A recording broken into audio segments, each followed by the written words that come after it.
یحذر المنافقون، ڈرتے ہیں منافق، چوکنے رہتے ہیں منافق.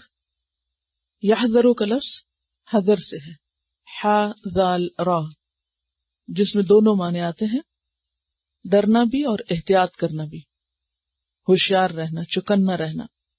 کس بات سے؟ ان یہ کہ تنزل نازل کی جائے علیہم ان پر، یعنی اہل ایمان پر، سورتن کوئی سورت، یعنی قرآن پاک کی کوئی سورت، تنبئہم جو آگاہ کر دے گی ان کو. تنبئ کا لفظ نبأ ان سے ہے، اور نبأ کہتے ہیں خبر کو، یعنی بتا دے گی انہیں، خبر دے دے گی ان کو.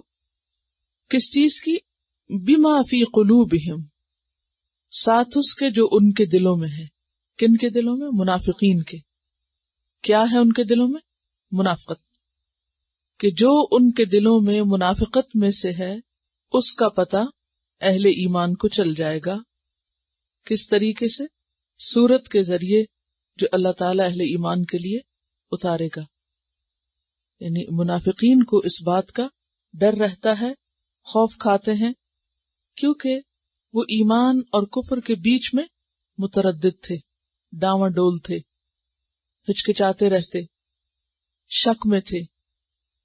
تو کبھی ان کو یہ خیال آتا کہ نبی صلی اللہ علیہ وسلم واقعی اللہ کے بھیجے ہوئے ہیں، اور اگر سچے رسول ہیں اور ان پر وحی آتی ہی ہے تو یہ بھی ہو سکتا ہے کہ پھر ہمارے خلاف سب باتیں ان کو بتا دی جائیں کسی بھی قرآن کے حصے میں.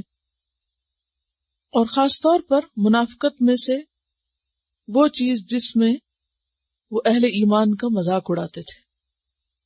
یعنی ان کے دلوں میں منافقت تو تھی ہی، لیکن اس کے علاوہ اس منافقت کی بنا پر وہ اہل ایمان سے مذاق کرتے تھے، جس کا ذکر سورۃ البقرہ میں بھی آتا ہے.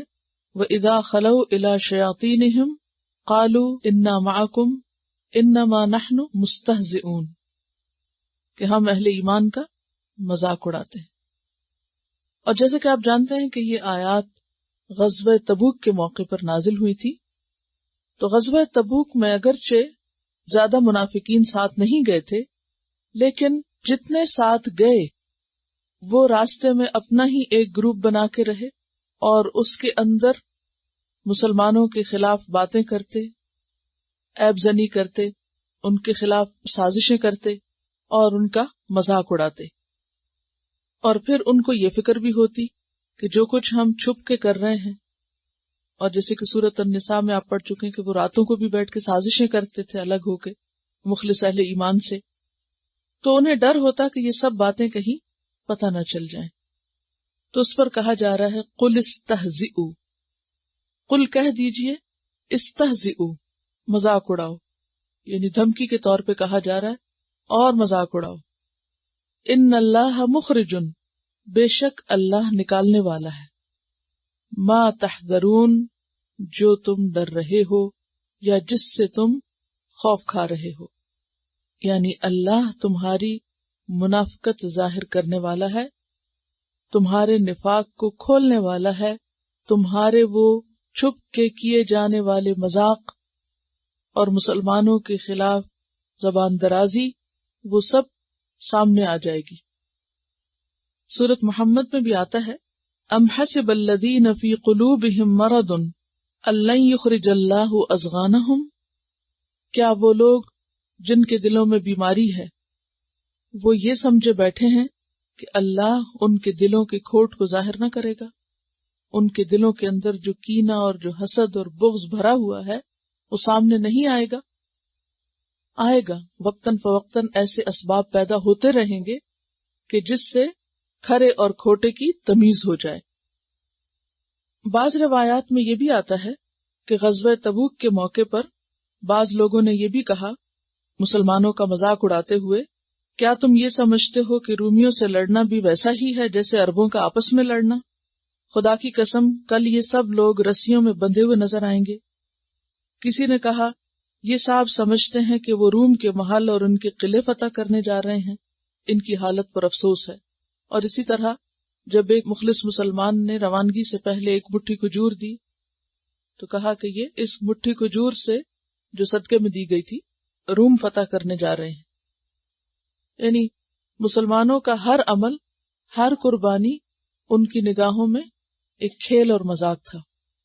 تو اللہ تعالیٰ نے ان کا یہ سب کچھ کھول دیا. ابن عباس کا قول ہے کہ اللہ تعالیٰ نے 70 منافقوں کے نام نازل کیے، پھر ان کو قرآن سے نسخ کر دیا، کیونکہ ان کی اولادوں میں سے بعض مسلمان تھے اور ان کے نام یا ان کا کھلنا ان کی اولاد کے لیے باعث عار تھا. لیکن علامات سے منافق صاف پہچانے جاتے تھے، جیسے کہ سورۃ محمد میں آتا ہے وَلَتَعْرِفَنَّهُمْ فِي لَحْنِ الْقَوْلِ، تم ان کو ان کے بات کے انداز سے، طرز کلام سے پہچان جاؤ گے. یعنی اگرچہ نام نہ بھی بتائے جائیں تب بھی ان کی حرکتیں، ان کے انداز اور خصوصاً ان کی بات کرنے کا اسٹائل جو ہے وہی ان کے دل کے راز کھول رہا ہے. اور یہ حقیقت سب کو معلوم ہے کہ انسان کی گفتگو اس کے اندر کا پتہ دیتی ہے. اگر کوئی مخلص ہے تو بھی، اور اگر کوئی دھوکہ کر رہا ہے تو بھی. وَلَئِن سَأَلْتَهُمْ، اور البتہ اگر تم سوال کرو ان سے. کس بارے میں؟ ان کے اس مذاق کے بارے میں جو یہ مسلمانوں کا اڑا رہے تھے. اگر تم ان سے پوچھو کہ تم کیوں یہ بات کر رہے تھے، لَيَقُولُنَّ، البتہ وہ ضرور کہیں گے، انما کننا، کہ بے شک تھے ہم، نخوض و نلعب، بحث تمہیز کر رہے اور کھیل رہے. ہم تو محض کھیل رہے تھے، انجوائے کر رہے تھے، کیونکہ رستہ بہت طویل تھا تو ہم اپنا سفر کاٹنے کے لیے اور سفر کی مشقتوں کو آسان کرنے کے لیے آپس میں ایک دوسرے سے ہنسی مذاق کر رہے تھے. نخوض کا لفظ خوض سے ہے، خا واو ضاد، جیسے حوض لکھتے ہیں نا ایسے ہی خوض. خوض کہتے ہیں پانی میں اترنے کو.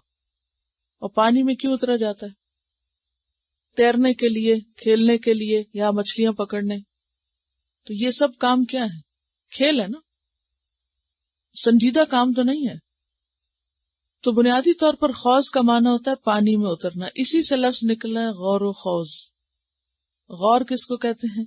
گہرائی میں جانے کو، اور خوض پانی میں اترنے کو، یعنی ڈیپتھ میں جانے کے لیے. تو نخوض کا لفظی معنی ہے کہ ہم پانی میں اتر رہے تھے. مراد اس سے یہ ہے کہ ہم بحث تمہیز کر رہے تھے. بحث کا بھی معنی کیا ہوتا ہے لفظی؟ کھودنا. تو ہم تو ویسے ہی بال کی کھال اتار رہے تھے. اور یہ بات اس وقت کہی جاتی ہے جب بیکار قسم کی بات سے بات اور بات سے بات، یعنی لچھے دار باتیں کرنا اور بات سے بات نکالتے چلے جانا اور اس بات کا کوئی مقصد نہ ہونا. یعنی ایسی گفتگو کے لیے استعمال ہوتا ہے کہ جس کا کوئی خاص مقصد یا موضوع نہیں ہوتا، محض بات سے بات نکالی جاتی. یعنی ایک نے کوئی ایک چٹکلا چھوڑا، دوسرے نے اس پہ پھپتی لگائی، تیسرے نے اس سے آگے بات بڑھائی، اور سب ٹھٹھے مارنے لگے. اور اگر دیکھا جائے کہ موضوع کیا تھا، ٹاپک کیا تھا، مقصد کیا تھا اس ساری بات کا، کچھ بھی نہیں، محض ہنسی مذاق. اور آپ نے عام طور پر دیکھا ہوگا کہ جب ہنسی مذاق کی محفلیں ہوتی ہیں تو اس میں اسی قسم کی باتیں ہوتی ہیں، کوئی بامقصد بات نہیں ہوتی، صرف بات سے بات بنائی چلے جاتے ہیں اور بیکار میں وقت ضائع کیا جاتا ہے. اور ایسا کرنا قابل مذمت ہے. یعنی ہر ایسا کام کہ جو بے مقصد ہو اسے بطور مشغلہ اختیار کر لینا، ہابی بنا لینا، اور محض اپنی ذہانت اور قابلیت اور لیاقت باتوں میں ظاہر کرنا، تو یہ وہ بطور عذر کہیں کہ نہیں ہم تو ویسے ہی بات بنا رہے تھے، وَنَلْعَبْ، اور ہم کھیل رہے تھے، انجوائے کر رہے تھے. قل، کہہ دیجئے، اب اللہ، کیا اللہ کے ساتھ، وآیاتہ، اور اس کی آیات کے ساتھ، ورسولہ، اور اس کے رسول کے ساتھ، کنتم، تھے تم، تستہزئون، مذاق اڑا رہے، استہزاء کر رہے. یعنی کھیل کود کے لیے، باتیں بنانے کے لیے، ہنسی مذاق کے لیے کیا تمہیں یہی موضوعات ملے تھے کہ اللہ کی ذات پر اور اس کی آیات اور اس کے رسول پر مذاق کیا جائے؟ یا ان کے اندر مین میخ نکالی جائے یا ان کے اندر بیکار کی بحثیں کی جائیں، یعنی ہنسی مذاق کے لیے تمہیں کوئی اور موضوع نہ ملا.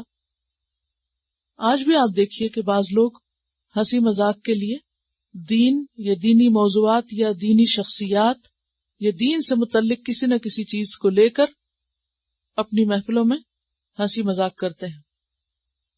تو بات یہ ہے کہ انسان صرف اس چیز کا مذاق اڑاتا ہے جس کی اس کی نظر میں اہمیت کم ہوتی ہے. جس چیز کو آپ اہم سمجھتے ہیں اس کو آپ مذاق میں نہیں اڑا سکتے. جس کو آپ عزت اور احترام دیتے ہیں اس کے ساتھ آپ بےہودہ مذاق نہیں کر سکتے.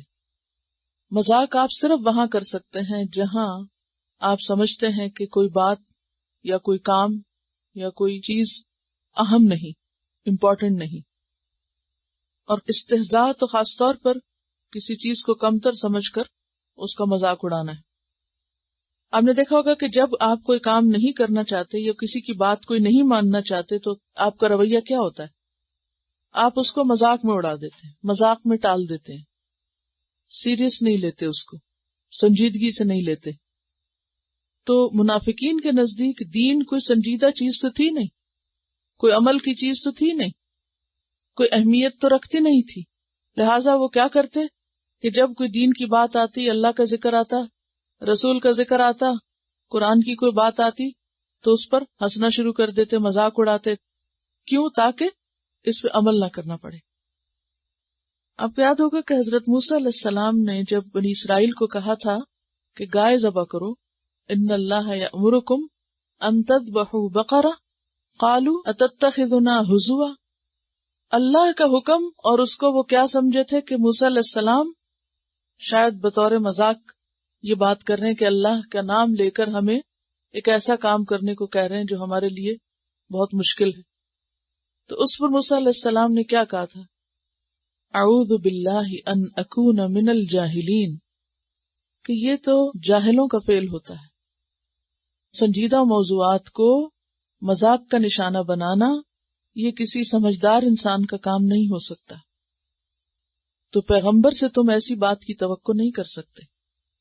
اسی طرح کوئی بھی سمجھدار انسان دین کے کسی بھی موضوع پہ بات کرتے وقت مذاق نہیں کر سکتا. اور اسی طرح اس آیت سے یہ بات بھی پتہ چلتی ہے کہ سچے اور مخلص مومن کبھی بھی ان تین چیزوں کا مذاق نہیں کر سکتے، یا ان تین سے متعلق، یعنی اللہ، رسول اور اس کی آیات سے یا اس کی طرف سے آنے والے دین سے متعلق کسی چیز کا مذاق نہیں اڑا سکتے، کیونکہ ان کے دلوں میں اللہ، رسول اور اس کی کتاب کی ایسی عظمت اور ہیبت ہے کہ وہ سوچ بھی نہیں سکتے کہ ان کا مذاق اڑائے. لیکن آج افسوس کے ساتھ یہ کہنا پڑتا ہے کہ ہم مسلمانوں کے اندر دین سے متعلق بہت سی چیزیں صرف ہنسی مذاق کا ذریعہ بن گئیں، اور خاص طور پر نبی صلی اللہ علیہ وسلم کی بہت سی سنتیں، مثلا داڑھی کا مذاق اڑانا، اور شلوار اگر کوئی اونچی کرے یعنی ٹخنے ننگے کرے اس کا مذاق اڑانا، کوئی پردہ کر لے تو اس کا مذاق اڑانا. اور آپ دیکھیں کہ نبی صلی اللہ علیہ وسلم اللہ تعالیٰ کو کثرت سے یاد کرتے تھے، اور اہل ایمان کے لیے بھی یہی ہے، یہی حکم ہے، وَالذَّاكِرِينَ اللَّهَ كَثِيرًا وَالذَّاكِرَاتِ، کہ کثرت سے اللہ کا ذکر کرنے والے مرد اور عورتیں بھی، عورتوں کا اللہ نے نام لیا ہے قرآن میں.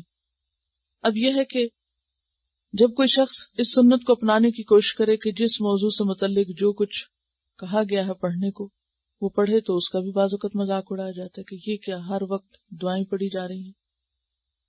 دائیں ہاتھ سے کھانا مذاق کا باعث ہے کہ یہ ان کو ایٹیکیٹس ہی نہیں آتے اور یہ کھانے کا ڈھنگ نہیں جانتے. ہاتھ سے کھانے کا مذاق اڑاتے، زمین پہ بیٹھ کے کھانے کا، بیٹھ کے پانی پینے پہ. مثلاً اگر کوئی شخص الحمدللہ کہتا ہے اور اس پہ مذاق اڑایا جاتا ہے، یہ ہنسی. اور اسے مذاق صرف زبان سے اڑانا نہیں بلکہ اشاروں کے نایوں سے. پورا سلام کرو اس پر بھی مذاق اڑاتے ہیں کہ یہ کیا السلام علیکم ہے، ملانی بن رہے ہیں، اسلام آ گیا ہے، یعنی طرح طرح کی باتیں. مومن ہونا اور جن چیزوں پر ایمان کا حکم ہے ان کا مذاق اڑانا، یہ بالکل دو مختلف ایٹیٹیوڈز ہیں. یعنی جس شخص کے اندر ایمان ہو، یہ ہو نہیں سکتا کہ پھر وہ جس چیز کو مانتا ہو اسی کا مذاق اڑائے. کوئی بھی شخص اپنی کسی پسندیدہ، محبوب اور قابل احترام ہستی کا مذاق نہیں اڑا سکتا. کوئی اپنی ماں کا مذاق نہیں اڑاتا کہ میری ماں ایسے کھاتی ہے، یہ یوں چلتی ہے. اگر کوئی اڑائے تو اسے آپ کیا کہیں گے؟ مثلاً اگر کوئی ایسا کرے، عقل بھی نہیں اس کو مانتی کہ کوئی ایسا کرے، اور اگر کرے تو بغیر کسی اختلاف کے اس شخص کی جہالت اور ناسمجھی کا ثبوت ہے. کوئی بھی یہ نہیں کہے گا کہ یہ سمجھدار شخص ہے. یعنی کوئی بھی ایسی چیز جس کی آپ کی زندگی میں کچھ بھی اہمیت ہو تو ہو نہیں سکتا کہ آپ اس کے ساتھ یعنی بے وجہ مذاق کرتے رہے. نبی صلی اللہ علیہ وسلم مذاق نہیں اڑاتے تھے. مزاح ضرور تھا لیکن وہ سچ پر مبنی ہوتا تھا، اور وہ ہر وقت نہیں ہوتا تھا، کبھی کبھار ہوتا تھا. لا تعتذروا، یہ ان کا کہنا کہ ہم تو بس بحث مباحثہ کر رہے تھے اور انجوائے کر رہے تھے، ایسے دل بہلا رہے تھے، نخوض و نلعب یعنی دل بہلا رہے تھے، دل لگی کر رہے تھے، تو یہ ان کی معذرت تھی. لا تعتذروا، نہ تم عذر پیش کرو، عذر نہ پیش کرو، معذرتیں مت کرو. عذر کہتے ہیں ایسی بات تلاش کرنے کو جو انسان کے گناہوں کو مٹا دے، یعنی ایسی بات کرنا کہ جس سے اس کی غلطی یا خامی یا گناہ مٹ جائے، یعنی بہانہ کرنا کہ جس سے جو غلطی کی ہے اس کا اثر کم ہو جائے. لا تعتذروا، مت عذر کرو. قد کفرتم، تحقیق کفر کیا تم نے، بعد ایمانکم، اپنے ایمان لانے کے بعد. تو گویا دینی شاعر کا مذاق اڑانا ایمان لانے کے بعد کفر کا ارتکاب کرنا ہے.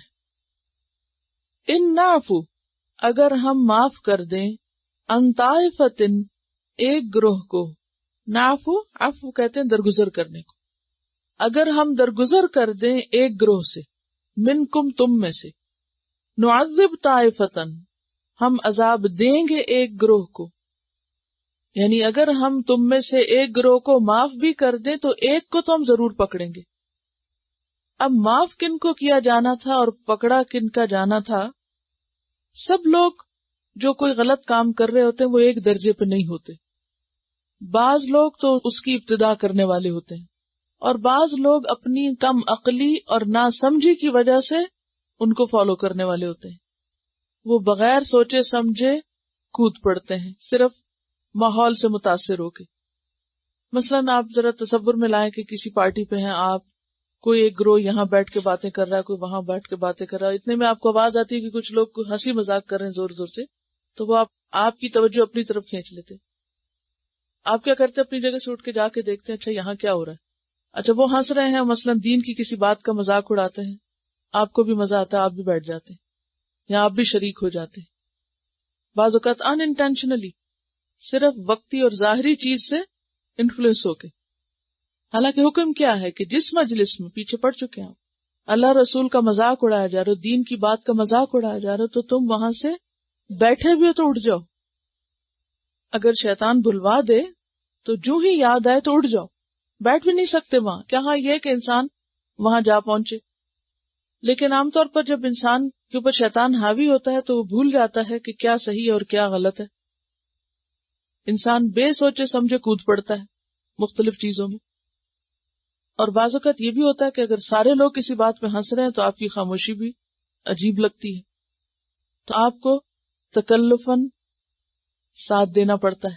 ایسا بھی ہوتا ہے نا، بعض چیزوں میں آپ نیت سے شریک نہیں ہوتے لیکن صرف مجلس کا ادب کرتے ہوئے اور ایٹیکیٹس کے خلاف سمجھتے ہیں آپ، اس وقت الگ رہنا یا اس سے ہٹ کے کچھ اور کرنا، تو محض دوسروں کو خوش کرنے کے لیے آپ اس میں کود پڑتے ہیں. پھر بعد میں آپ کو احساس ہوتا ہے کہ نہیں مجھے ایسا نہیں کرنا چاہیے تھا، کیونکہ جس کا ضمیر زندہ اس کو ضرور ندامت ہوتی ہے غلطی پر. ایسے میں انسان پھر توبہ کر لیتا ہے. ایسے لوگوں کی تو معافی ہے کہ جو بے سوچے سمجھے کود پڑے، جب اس سے باہر نکلے تو ضمیر نے ملامت کی اور توبہ کر لی. تو انہی لوگوں میں کچھ ایسے ناسمجھ بھی لوگ شامل ہو گئے. وَفِيكُمْ سَمَّاعُونَ لَهُمْ، پیچھے پڑھا نا آپ نے، کہ تمہارے اندر ایسے بھی ہیں جو ان کی باتیں ابھی بھی بڑی دلچسپی سے سنتے ہیں یا ان کی باتیں ان کو بھلی لگتی ہیں. تو پھر بات کیا ہوئی کہ ایسے لوگوں کو جو ناسمجھی سے جرم میں شریک ہو جائیں ان کو تو ہم اگر توبہ کریں تو معاف کر دیں گے، لیکن وہ لوگ جو جان بوجھ کے ایسا سب کر رہے ہیں ان کو تو ہم ضرور پکڑیں گے، اور انہیں اپنے کیے پہ کوئی شرمندگی بھی نہیں. بِأَنَّهُمْ، کیونکہ وہ کانو ہیں مجرمین، مجرم، وہ اصل مجرم ہے، اور یہ مجرم جھوٹ بول کے بہانے کرتے ہیں. ان سے کہا جا رہا ہے لا تعتذروا، بہانے مت کرو، تمہارے بہانے قابل قبول نہیں. اب دیکھیے کہ غلطی کرنا تو غلط ہے ہی، لیکن غلطی کا عذر پیش کرنا اور غلطی کو پھر مزید غلطی سے ڈھانپنا اس سے بھی برا ہے. کہتے ہیں نا عذر گناہ بدتر از گناہ، گناہ کا عذر کرنا گناہ سے بھی بدتر ہے. مثلاً اگر کسی سے کوئی گناہ ہو گیا تو کیا کرنا چاہیے؟ شرمندہ ہو کے اللہ سے معافی مانگے، اور اللہ تعالیٰ معاف کرنے والا ہے. لیکن اگر کوئی شخص معافی نہیں مانگتا، کیونکہ معافی کب ہوتی ہے؟ جب آپ اعتراف کرتے ہیں کہ میری غلطی ہے، لا الہ الا انت سبحانک انی کنت من الظالمین. لیکن اگر آپ کہ نہیں، میری نیت نہیں تھی اور میرا ارادہ نہیں تھا اور فلاں وجہ تھا اور فلاں کی سبب ہوا، اور طرح طرح کے بہانے شروع کر دے، تو پھر وہ غلطی اور سنگین ہو جاتی ہے. کیوں؟ اس لیے کہ اس میں جھوٹ بھی شامل ہو گیا. آپ نے اپنی مرضی سے ایک کام کیا اور پھر آپ نے ذمہ داری بھی قبول نہیں کی، آپ ذمہ داری دوسروں پہ ڈال رہے ہیں. تو ایسا کرنا مزید بڑا جرم ہو جاتا ہے. تو انسان سے جب کبھی غلطی ہو، خواہ بھول کر ہو، خواہ ماحول کے اثر سے ہو، خواہ کسی بھی طرح ہو، تو وہ اس کے اسباب اور اس کی وجوہات تلاش کرنے کی بجائے اس بات کو قبول کر لے کہ I was wrong، میں غلط تھا، اور جو یہ اعتراف کر لے اس کی پھر معافی ہو جاتی ہے.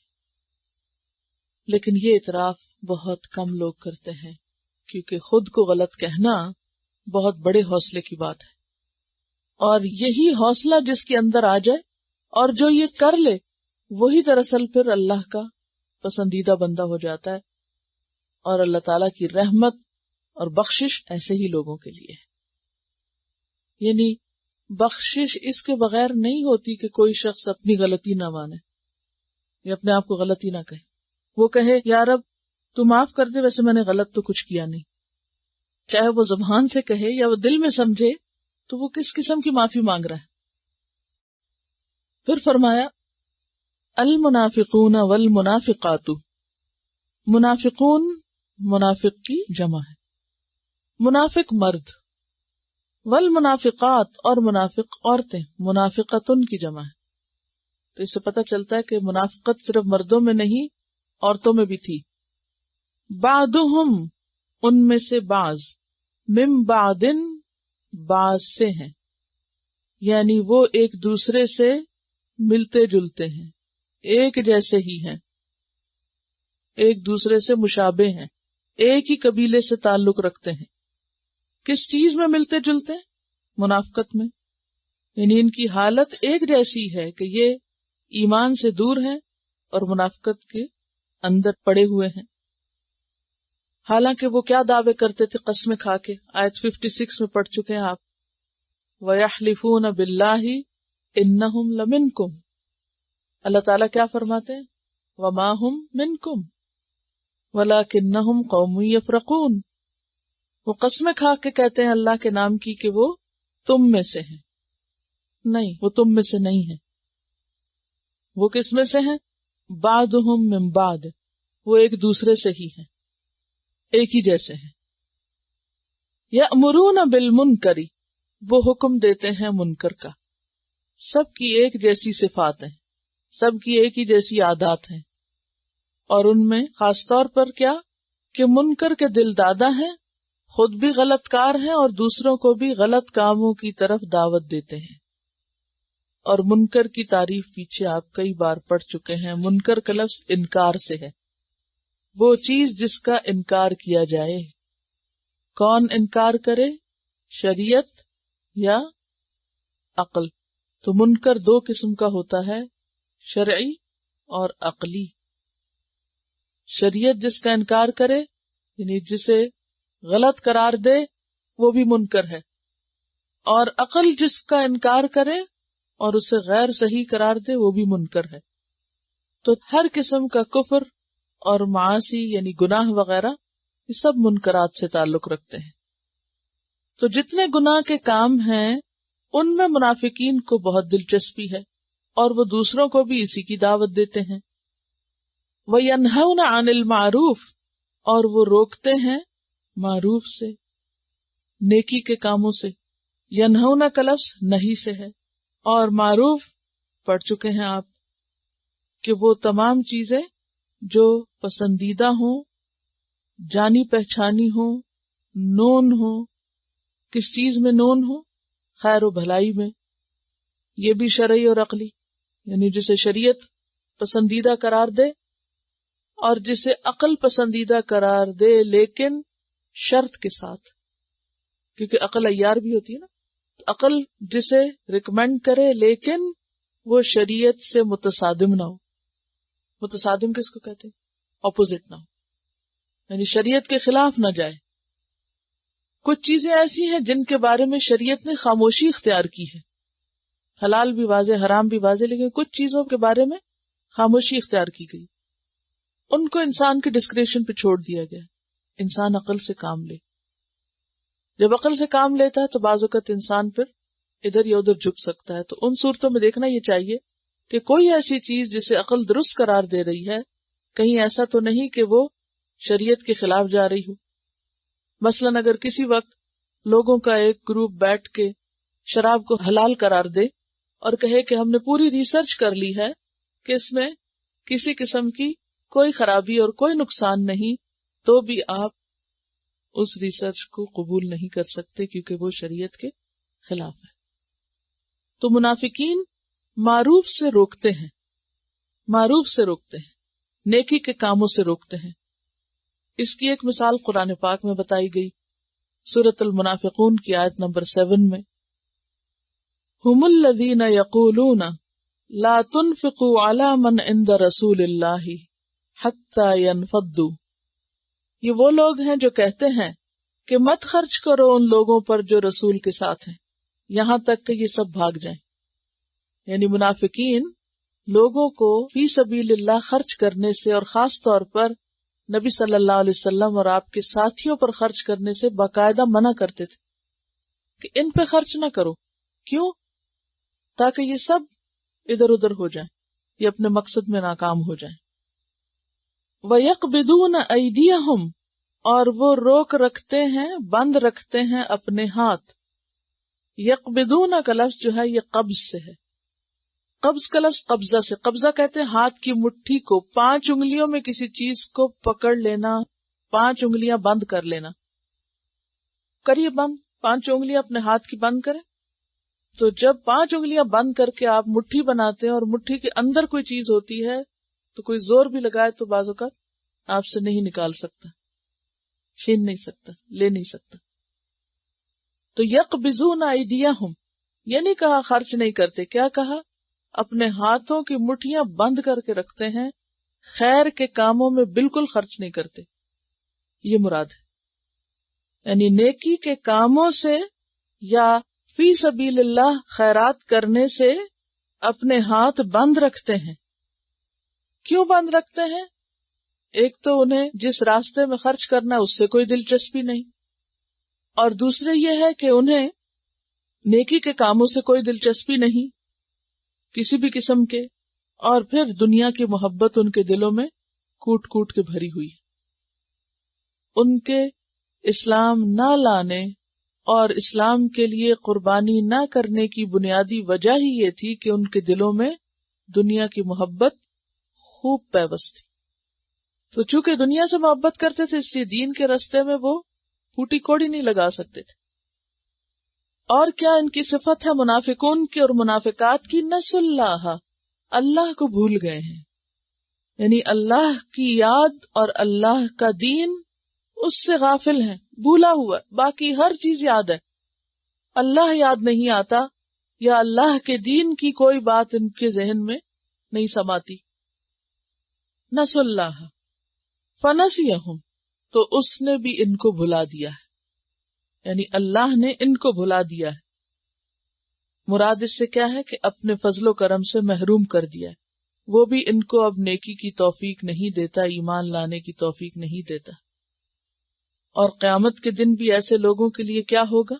سورۃ الجاثیہ آیت 34 میں آتا ہے وَقِيلَ الْيَوْمَ نَنْسَاكُمْ كَمَا نَسِيتُمْ لِقَاءَ يَوْمِكُمْ هَذَا، آج ہم تمہیں بھلائیں گے جس طرح تم اس دن کی ملاقات کو بھولے رہے. اللہ نے بھلا دیا تو نعوذ باللہ کیا اللہ تعالی بھولتے بھی ہیں؟ اللہ تعالیٰ نہیں بھولتے، اور نہ ہی اللہ کی ذات کو کوئی نسیان ہے. نسیان جو ہے یہ کمزوری ہے جس سے اللہ تعالیٰ پاک ہے. وَنُسَبِّحُ بِحَمْدِكَ وَنُقَدِّسُ لَكَ، ہم ایسی ساری باتوں سے آپ کو پاک قرار دیتے ہیں جو انسانوں کی یا کسی اور کی کوئی کمزوری ہے. بات یہ ہے کہ یہ عربی زبان کا ایک اسلوب ہے، علم بلاغت کا ایک اصول ہے جس کو کہتے ہیں مشاکلت. شکل سے کیا بولتے ہیں؟ مشاکلت. مشاکلت کا معنی ہوتا ہے باہم ہم شکل ہونا، دو چیزوں کی ایک جیسی شکل لیکن معنی کا فرق ہونا. اور یہ پیچھے بہت دفعہ آپ پڑھ چکے ہیں، جہاں آپ کو اصول کا نام نہیں بتایا گیا تھا ویسے ترجمہ بتا دیا گیا. پہلی مشاکلت کہاں پڑھی؟ سورۃ البقرہ، وَيَمْكُرُونَ وَيَمْكُرُ اللَّهُ. اسی طرح اللہ یستہزئ بہم ان المنافقین یخادعون اللہ وہو خادعہم. فعل بندے کے لیے بھی اور اللہ کے لیے بھی. مکروا ومکر اللہ واللہ خیر الماکرین. اب بظاہر لفظ ایک جیسا ہی ہے، لیکن جب بندے کے لیے استعمال ہوتا ہے تو معنی اور ہوتا ہے، لیکن جب اللہ کے لیے استعمال ہوتا ہے تو معنی اور ہوتا ہے. تو مشاکلت کس طرح کہ یعنی صرف لفظی مشابہت ہے لیکن معنوی نہیں. مکرو جب بندوں کے حق میں استعمال ہوا تو بری چال، لیکن جب اللہ کے لیے تو اچھی تدبیر. تو یہاں بھی اللہ نے ان کو بھلا دیا. اس سے یہ مراد نہیں کہ اللہ تعالیٰ کا نعوذ باللہ کوئی نسیان ہے یا کوئی برے معنوں میں استعمال ہو. اس سے مراد یہ ہے کہ جزاء سیئۃ سیئۃ مثلھا. قرآن پاک میں تھے سورۃ الشورى کی آیت 40، جس کا معنی ہے برائی کا بدلہ برائی ہے اسی کی مانند، جیسا کرو گے ویسا بھرو گے. تو جیسا کرو گے میں یہاں کیا چیز آ گئی؟ نسوا اللہ، انہوں نے اللہ کی یاد بھلا دی، لہذا ان کو اللہ نے بھلا دیا، یعنی اپنے فضل و کرم سے محروم کر دیا. ان المنافقین، بے شک منافق، ہم الفاسقون، وہ فاسق ہیں، اطاعت سے نکلے ہوئے ہیں. اچھا، یہ جو بلانے والی بات تھی نا، اس کے برعکس بھی ایک بات کی گئی، فاذکرونی اذکرکم، تم مجھے یاد کرو میں تمہیں یاد کروں گا.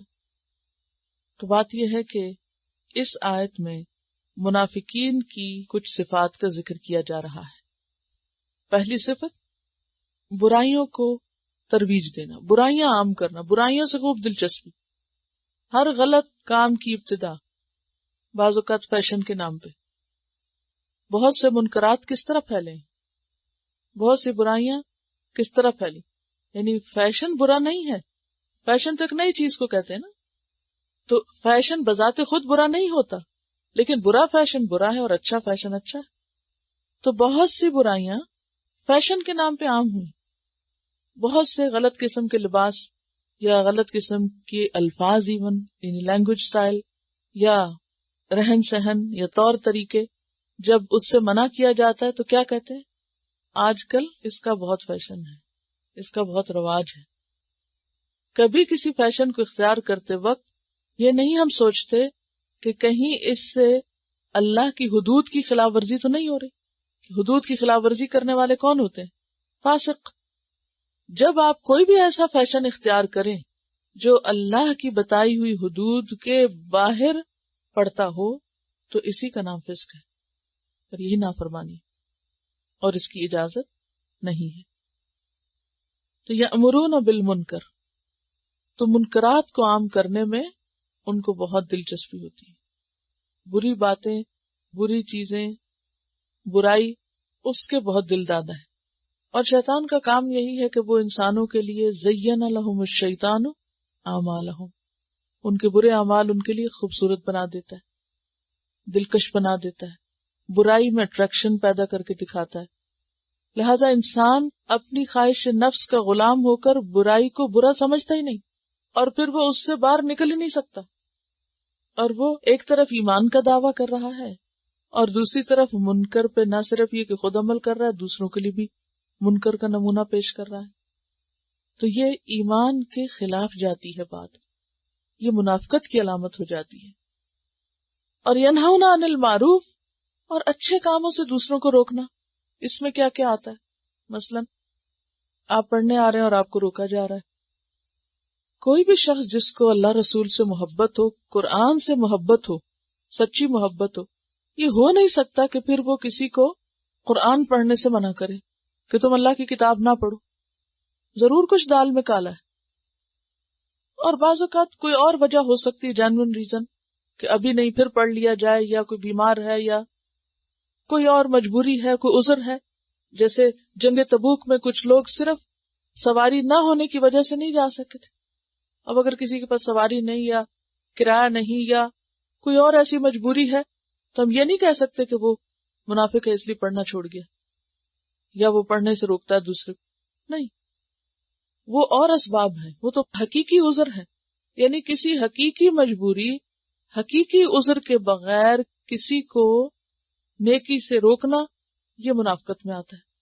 مثلا کسی کو نماز سے روکنا، حجاب سے روکنا، اور سچ بولنے سے روکنا، اللہ کے راستے میں خرچ کرنے سے روکنا.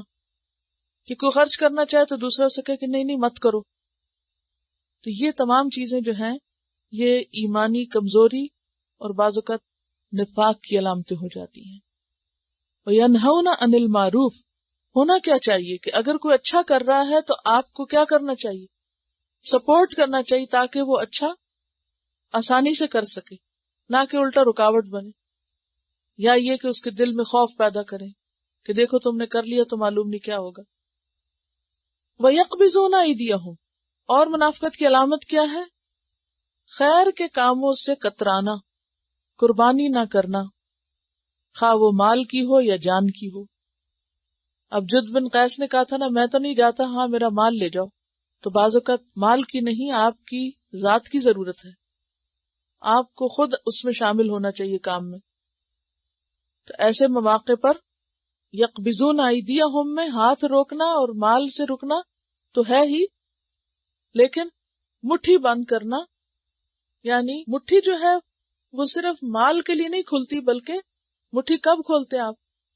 کام کے لیے بھی. سارے کام ہاتھوں سے ہی ہوتے ہیں نا. تو یقبضون ایدیہم میں مال خرچ نہ کرنا، اور اس کے علاوہ خیر کے کاموں میں دست تعاون نہ بڑھانا، یہ سب آ جاتا ہے. نسوا اللہ فنسیہم، اور اللہ کو یاد نہ کرنا. دنیا بھر کی باتیں، قصے، کہانیاں، لیکن اللہ کی یاد نہ دل میں ہے نہ زبان پہ ہے.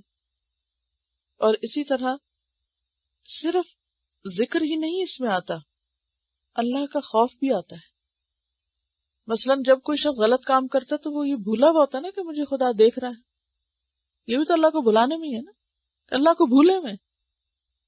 تبھی تو وہ نبی صلی اللہ علیہ وسلم اور صحابہ کے خلاف بیٹھ کے مذاق اڑاتے تھے. اللہ کو بھولے ہوئے تھے. اگر انہیں اللہ یاد ہوتا، ان کے دل میں خدا کا تقویٰ ہوتا، تو وہ ایسا سوچ بھی نہیں سکتے تھے. تو اللہ کو بھلانا محض دل سے نہیں یا صرف زبان سے نہیں، بلکہ عملی زندگی میں یہ بھی اسی میں آ جاتا ہے. تو اللہ تعالیٰ ان کو بھلا دے گا. دنیا میں اللہ کا بھلانا کیا ہے ان کو؟ کہ انہیں اپنی رحمت سے محروم کر کے ان کو نیکی کی توفیق نہ دے، اور آخرت میں جس جہنم میں پھینکے اس میں پھر وہ مدتوں پڑے رہیں اور ان کو وہاں سے نکالا نہ جائے. جیسے سورۃ المومنون میں آتا نا، فَالْيَوْمَ نَنْسَاهُمْ كَمَا نَسُوا لِقَاءَ يَوْمِهِمْ هَذَا. آج ہم ان کو اسی طرح بھلا دیں گے جس طرح وہ آج کے اس دن کی ملاقات کو بھولے رہے. اور یہ جو بھلانا ہے، کسی کو بھی بھلا دینا، یہ بہت بڑی سزا ہے کہ نہیں؟ مثلاً آپ کے کوئی بھی عزیز قریب آپ کو بھلا دے تو اس میں ایک ریجیکشن کا احساس ہوتا ہے نا. کوئی آپ کا نام ہی بھول جائے، آپ کسی کہیں آپ نے مجھے پہچانا نہیں اور وہ کہے نہیں، دل دکھتا ہے. تو آپ نے پوچھا ہی کیوں؟ آپ اپنا دل دکھانے کے خود سبب بنے یا نہیں؟ دیکھیے کہ یہ ویسے ہی ایٹیکیٹس کے خلاف ہے کسی کا امتحان لینا. اب ٹیلی فون پہ بعض اوقات پوچھ رہے ہوتے ہیں کہ آپ نے پہچانا نہیں مجھے، یعنی ہیلو کریں گے اور کہیں گے کہ پہچانا آپ نے، اور اگر کہیں کہ ہاں تو جھوٹ ہے، اور اگر کہیں نہ تو برا لگے گا. پھر ظاہر ہے کہ ایسے موقع پہ سچ ہی بولنا پڑتا ہے تاکہ وہ آئندہ سبق سیکھیں اور کسی اور سے یہ نہ کہیں. ویسے اس بات کی کبھی مجھے سمجھ نہیں آئی کہ اس کے پیچھے کیا نفسیات ہے کہ دوسروں کا ایسا امتحان لیا جائے کہ آپ مجھے پہچانتے ہیں یا یہ کہ آپ نے پہچان لیا مجھے. اہمیت جتانے کے لیے معلوم نہیں کیا، لیکن یہ مینرز کے خلاف بات ہے کہ کسی سے اس طرح کا سوال کیا جائے اور پھر اس سے آگے نام کا امتحان لیا جائے کہ آپ کو میرا نام نہیں یاد. ہم اپنے لیے اس کو کتنا تکلیف دہ سمجھتے ہیں کہ اگر کوئی ہمارا نام بھول جائے، اور قیامت کے دن یہ بات کتنی تکلیف دہ ہوگی کہ اللہ تعالیٰ کچھ لوگوں کو ایک طرف پھینک دے اور ان کو بھلا دے. اور پھر آخر میں منافقین کو یہاں فاسقین بھی کہا گیا کہ وہ سرکش لوگ ہیں، حدیں توڑنے والے ہیں. وعد اللہ المنافقین والمنافقات، وعدہ کر رکھا ہے اللہ نے منافق مردوں اور منافق عورتوں سے، والکفار اور کفار سے. کس چیز کا؟ نار جہنم، نار جہنم کا. قرآن پاک میں آتا ہے نا کہ ان المنافقین فی الدرک الاسفل من النار، کہ منافق آگ کے سب سے نچلے گڑھے میں ہوں گے. خالدین فیہا، وہ اس میں ہمیشہ رہنے والے ہیں. ہی حسبہم، وہی ان کو کافی ہے، وہی انہیں پکڑے، وہی ان کو سمجھے، یہ اسی کے لائق ہے. کس کے؟ اس سزا کے. یہی جزا ان کے لیے ضروری ہے یا کافی. وَلَعَنَهُمُ اللَّهُ، اور لعنت کی ان پر اللہ نے.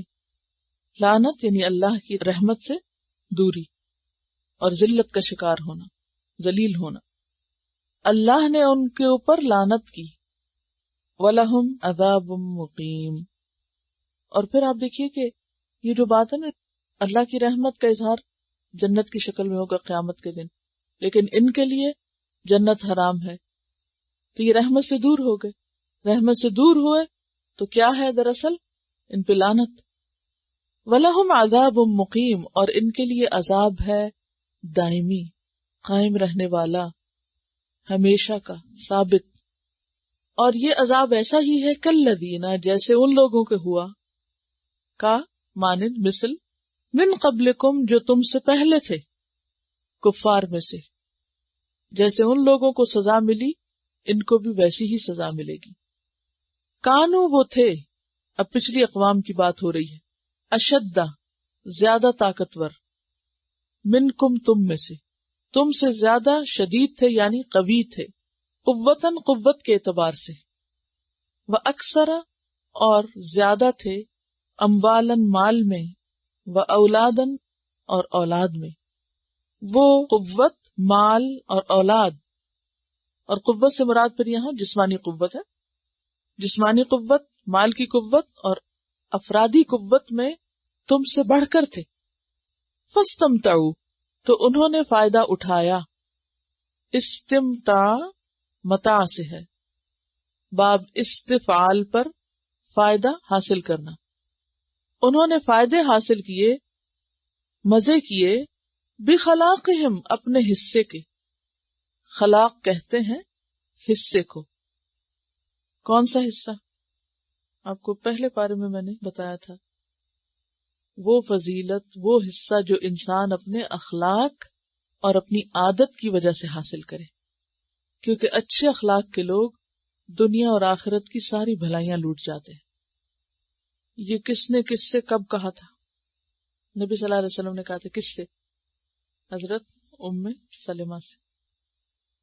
جب انہوں نے پوچھا تھا کیا کہ اگر ایک عورت کے دنیا میں 2 شوہر ہوئے تو قیامت کے دن وہ کس کے ساتھ ہوگی؟ جس کو وہ اختیار کرے گی. یہ عورت پہ چھوڑا جائے گا کہ وہ کس کے ساتھ جانا چاہتی ہے. اور پھر آپ نے بتایا کہ وہ اس کے ساتھ جائے گی جس کا اخلاق اچھا ہوتا ہے. پھر آپ نے فرمایا کہ اخلاق والے دنیا اور آخرت کی سب بھلائیاں لوٹ گئے، یعنی وہ ونرز ہیں، کیونکہ وہ اخلاق کے اعتبار سے زیادہ ہر دل عزیز ہیں. تو اخلاق دنیا میں بہت بڑی قوت ہے جو اللہ نے بندے کو دی ہے، لیکن بندہ عموماً اسی سے ہی محروم رہتا ہے. تو خلاق کہتے ہیں حصے کو. کون سا حصہ؟ جو انسان اپنی عادات، اپنی محنت اور اپنے اخلاق کی وجہ سے حاصل کرے، وہ فضیلت جو اخلاق کی وجہ سے ملے. یعنی دنیا میں انہوں نے کام کر کے، محنت کر کے جو بھی کمائیاں کی، فائدے اٹھائے، وہ اپنے فائدے دنیا میں ہی اٹھا کے چلے گئے، کیونکہ انہوں نے آخرت کے لیے نہیں کیا تھا یہ سب. اخلاق کی 2 بنیادیں ہوتی ہیں. ایک یہ ہے کہ دنیا حاصل کرنا. کچھ لوگ اس لیے اچھا اخلاق رکھتے ہیں کہ جس سے وہ کیا کریں؟ دنیا کا فائدہ اٹھا سکے، اور اس میں بہت سے لوگ ماہر ہوتے ہیں. جب ان کا کوئی مطلب ہوتا ہے، کسی سے کوئی کام ہوتا ہے، وہ بہت اچھے اخلاق سے پیش آتے ہیں. جب مطلب نکل جاتا ہے تو پھر پہچانتے بھی نہیں اور انتہائی بد اخلاق ہو جاتے ہیں. اور کچھ لوگ ہر حال میں با اخلاق رہتے ہیں، خواہ ان کا مطلب ہو یا نہ ہو، کیونکہ وہ دنیا کی خاطر با اخلاق نہیں بنے ہوتے. وہ کس لیے با اخلاق ہوتے ہیں؟ آخرت کے لیے، اللہ کی خاطر. تو وہ لوگ، وہ قومیں جنہیں اپنی اخلاق سے دنیاوی ترقی مقصود تھی، وہ انہوں نے حاصل کر لی، فائدے اٹھائے اور گئے، آخرت کے لیے کچھ نہ بچا. اور آج بھی آپ دیکھیں کہ ورک ایتھکس کے نام سے یا ویسے بھی ایٹیکیٹس اور اخلاق کے نام سے بہت ساری چیزیں عام ہیں ہر معاشرے کے اندر، خواہ کوئی اللہ رسول کو مانتا ہے یا نہیں. لیکن اس کے پیچھے مقصد کیا ہوتا ہے؟ کمرشل فائدے، تجارتی اخلاق، کہ جس سے آپ اپنا بزنس بڑھا سکیں، جس سے آپ ہر دل عزیز بن سکیں، جس سے آپ لوگوں کے پسندیدہ ہو جائیں اور لوگ آپ کے گرویدہ ہو جائیں. یہ سب گھٹیا اور وقتی باتیں جن کا فائدہ زیادہ دن نہیں ہوتا. اصل اخلاق کیا ہے؟ جس کی بنیاد میں ایمان ہو، اور وہی مضبوط اخلاق ہوتا ہے جو انسان کو ہر موقع پر با اخلاق رکھتا ہے. اس وقت بھی جب کوئی اس کے ساتھ اخلاق کے ساتھ پیش آتا ہے، اور اس وقت بھی جب اس کے ساتھ کوئی بد اخلاقی کر رہا ہوتا ہے. فَاسْتَمْتَعُوا بِخَلَاقِهِمْ، وہ فائدہ اٹھا گئے اپنے حصے کا، یعنی انہوں نے دنیا کی نعمتوں کے مزے کیے. فَاسْتَمْتَعْتُمْ بِخَلَاقِكُمْ، تو تم بھی فائدہ اٹھا لو اپنے حصے کا. تم بھی انہی کے نقش قدم پر ہو، آخرت کو بھولے ہوئے ہو، لہٰذا تم بھی اے منافقو اپنے ظاہری اور وقتی اخلاق سے فائدے اٹھا لو دنیا کے. سورۃ المنافقون میں خاص طور پہ منافقین کی ظاہری حالت کا ذکر ملتا ہے کہ اگر وہ بات کریں تو تم ان کی باتیں سنتے رہ جاؤ، اور ان کے جسم ایسے ہیں کہ تم انہیں دیکھتے رہ جاؤ. تو اس میں یہ ہے کہ منافقین دنیاوی اعتبار سے لوگوں میں ہر دل عزیز ہونے کے لیے، لوگوں کی توجہ اپنی طرف مبذول کرنے کے لیے ہر طرح سے بااخلاق بنے ہوئے تھے، اور اسی بنیاد پر انہوں نے اپنی بڑی بڑی تجارتیں اور دنیاوی فائدے اور دنیاوی مال و متاع اکٹھا کر رکھا تھا، اور وہی ان کے راستے کی رکاوٹ تھا کہ اس کو وہ نہ دینا چاہتے تھے اللہ کے راستے میں، نہ چھوڑنا چاہتے تھے، اور نہ ہی اس پر کوئی زد آنے دینا چاہتے تھے. وہ تو مسلمان بھی اس لیے ہوئے تھے تاکہ ان کو اور زیادہ دنیاوی فائدے مل سکیں.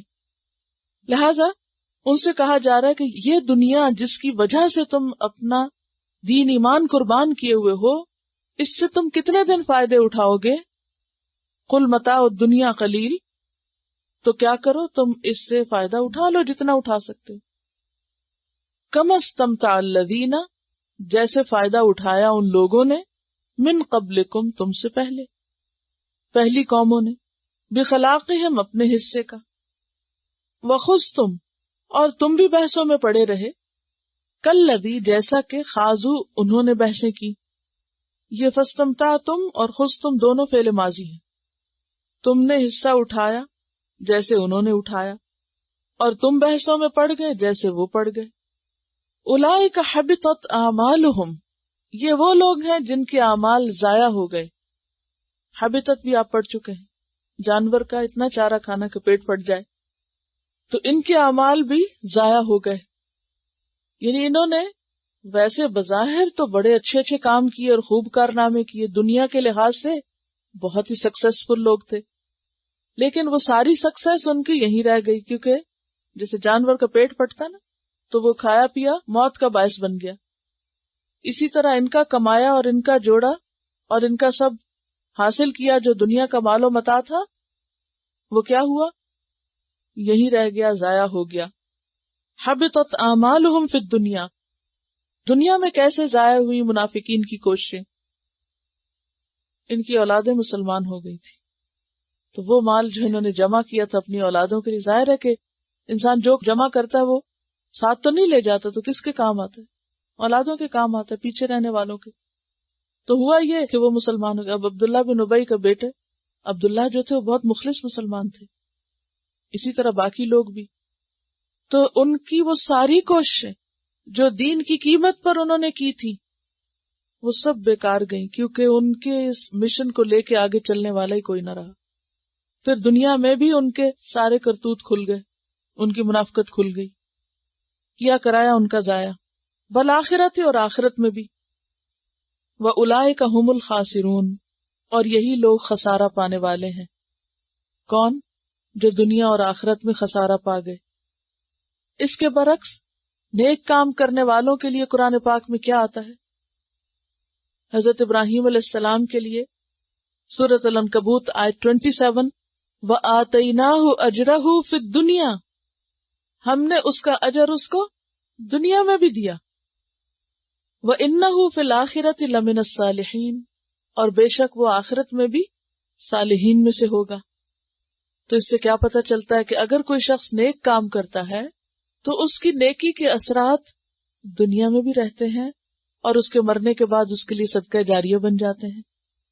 اور اگر کوئی شخص برے کام کرتا ہے تو اس کا مال جو حرام طریقے سے کمایا ہوا ہو، وہ جب اولاد کے پاس جاتا ہے تو وہ بھی اس کو غلط طریقے سے غلط جگہوں پر بعض اوقات استعمال کر دیتی ہے، یا کم از کم اس چیز پر نہیں کرتی کہ جو والدین نے جس مقصد کے لیے کمایا تھا۔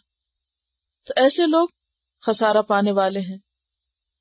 سورۃ الکہف کے آخر میں آتا ہے، قُلْ هَلْ نُنَبِّئُكُمْ بِالْأَخْسَرِينَ أَعْمَالًا، کہہ دیجئے کیا ہم بتائیں تم کو کہ اعمال کے اعتبار سے سب سے زیادہ خسارے میں کون لوگ ہیں؟ الَّذِينَ ضَلَّ سَعْيُهُمْ فِي الْحَيَاةِ الدُّنْيَا، یہ وہ لوگ ہیں جن کی ساری کوششیں دنیا کی زندگی میں گم ہو گئی، آخرت کے لیے انہوں نے کچھ کیا ہی نہیں۔ الَّذِينَ ضَلَّ سَعْيُهُمْ فِي الْحَيَاةِ الدُّنْيَا وَهُمْ يَحْسَبُونَ أَنَّهُمْ يُحْسِنُونَ صُنْعًا، اور وہ سمجھتے ہیں کہ وہ بہت اچھے کام کر رہے ہیں، حالانکہ ان کے اعمال سب ضائع ہو گئے اور آخرت میں وہ خسارہ پانے والے ہیں۔ تو یہاں بنیادی طور پر عبرت حاصل کرنے کا سبق دیا جا رہا ہے، جیسے سورۃ الحشر میں آتا فَاعْتَبِرُوا يَا أُولِي الْأَبْصَارِ، اے آنکھوں والو عبرت حاصل کرو کہ پچھلی قوموں کا حال کیا ہوا تھا اور ان منافقین کے ساتھ کیا ہونے والا ہے، اور ان کی کوششیں ان کے خلاف پڑنے والی ہیں، ان کے اعمال دنیا میں بھی برباد ہونے والے ہیں اور آخرت میں بھی۔ أَلَمْ يَأْتِهِمْ نَبَأُ الَّذِينَ مِنْ قَبْلِهِمْ، اب وہ جو پچھلی قومیں تھی ان کی وضاحت کر دی گئی کہ کن لوگوں کی طرح، کیونکہ پچھلی آیت میں آیا نا كَالَّذِينَ مِنْ قَبْلِكُمْ، ان لوگوں کی طرح جو تم سے پہلے گزرے۔ یہ پہلے کون ہیں؟ ان کا ذکر اب اس آیت میں وضاحت کے ساتھ آ رہا ہے۔ أَلَمْ يَأْتِهِمْ، کیا نہیں آئی ان کے پاس، ان کون ہے؟ منافقین کے پاس، کیا؟ نبأ خبر، کس کی؟ الذین من قبلہم، ان لوگوں کی جو ان سے پہلے گزرے، قوم نوح، نوح علیہ السلام کی قوم، وعاد اور عاد، وثمود اور ثمود، وقوم ابراہیم اور ابراہیم علیہ السلام کی قوم، واصحاب مدین اور مدین والے، والمؤتفقات اور الٹا دی جانے والی بستیاں، اتفاق زمین کا الٹایا جانا. اتتہم رسلہم، آئے ان کے پاس ان کے رسول، یعنی ان سب کے رسول آئے تھے ان کے پاس. کیسے؟ بالبینات، ساتھ کھلی نشانیوں کے، یا لائے ان کے پاس ان کے رسول کھلی نشانیاں. اس سے کیا مراد ہے؟ معجزات. فما کان اللہ، تو نہ تھا اللہ لیظلمہم کہ ان پہ ظلم کرتا، اللہ ان پر ظلم کرنے والا نہ تھا. ولیکن، لیکن کانو، وہ خود تھے، انفسہم، اپنی جانوں پر، یظلمون، ظلم کرتے. انہوں نے خود پر خود ظلم کیا، اللہ نے ان پر ظلم نہیں کیا. پچھلی قوموں کے ساتھ کیا ہوا؟ قوم نوح پہ کیا گزری؟ غرق کر دیا گیا، طوفان آیا ان پر. عاد پر تیز آندھی آئی، وثمود اور سمود پر زلزلہ آیا اور آسمانی چیخ بھی. قوم ابراہیم پر کیا ہوا؟ نمرود کو مچھر کے ذریعے ہلاک کیا گیا اور اس کے ساتھی بھی مر گئے، اور پھر ان کے سب تتر بتر ہو گئے، قوم کا کچھ نام نشان نہ بچا. اصحاب مدین کون ہے؟ شعیب علیہ السلام کی قوم. ان پہ کیا عذاب آیا؟ زلزلہ بھی آیا اور اس کے ساتھ بادل سے آگ برسی، اور الٹ دی جانے والی بستیاں، سدوم کے علاقے میں پائی جانے والی بستیاں جن کی طرف لوط علیہ السلام بھیجے گئے تھے. قوم لوط پہ جو عذاب آیا تھا وہ آپ کو یاد ہے نا؟ پتھر بھی پھینکے گئے تھے اور ان کو نیچے سے اٹھا کے اوپر لے جا کے واپس والمؤتفقۃ اہوا، اور الٹائی جانے والی بستیوں کو اس نے دے مارا. اور بعض تفسیری روایات میں آتا ہے کہ بستی کے انسانوں کے ساتھ جانور بھی اوپر اٹھائے گئے تھے نا، اور ان کے جو کتے بھونک رہے تھے اس وقت ان کی آوازیں اوپر تک فرشتوں نے سنی. اوپر لے جا کے اور اوپر سے وہ نیچے پھینک دیا گیا ان کو. یہ لٹرلی ہوا. اور پھر زمین دھسی اور وہ پانی میں چلے گئے. اب اس پانی کے اندر ان کے آثار دیکھے گئے. تو یہاں ان لوگوں کی طرف اشارہ ہے. تو ان سب کی بربادی کس وجہ سے ہوئی؟ کانو انفسہم یظلمون، یہ اپنی جانوں پر ظلم کرتے تھے. تو اے منافقین، تم ان کے حال سے سبق سیکھو. اگر وہ اللہ کی نافرمانیوں کی وجہ سے گئے تو تم کیسے بچو گے؟ فکر کرو. اور ظلم کا معنی کیا ہے؟ گناہوں کا ارتکاب، اللہ کی نافرمانی. ظلم کہتے ہیں نا کسی کے حق میں کمی کرنے کو. تو اللہ کا حق نہ دینا یا بندوں کا حق نہ دینا ظلم ہے، اور اسی کا نام گناہ ہے.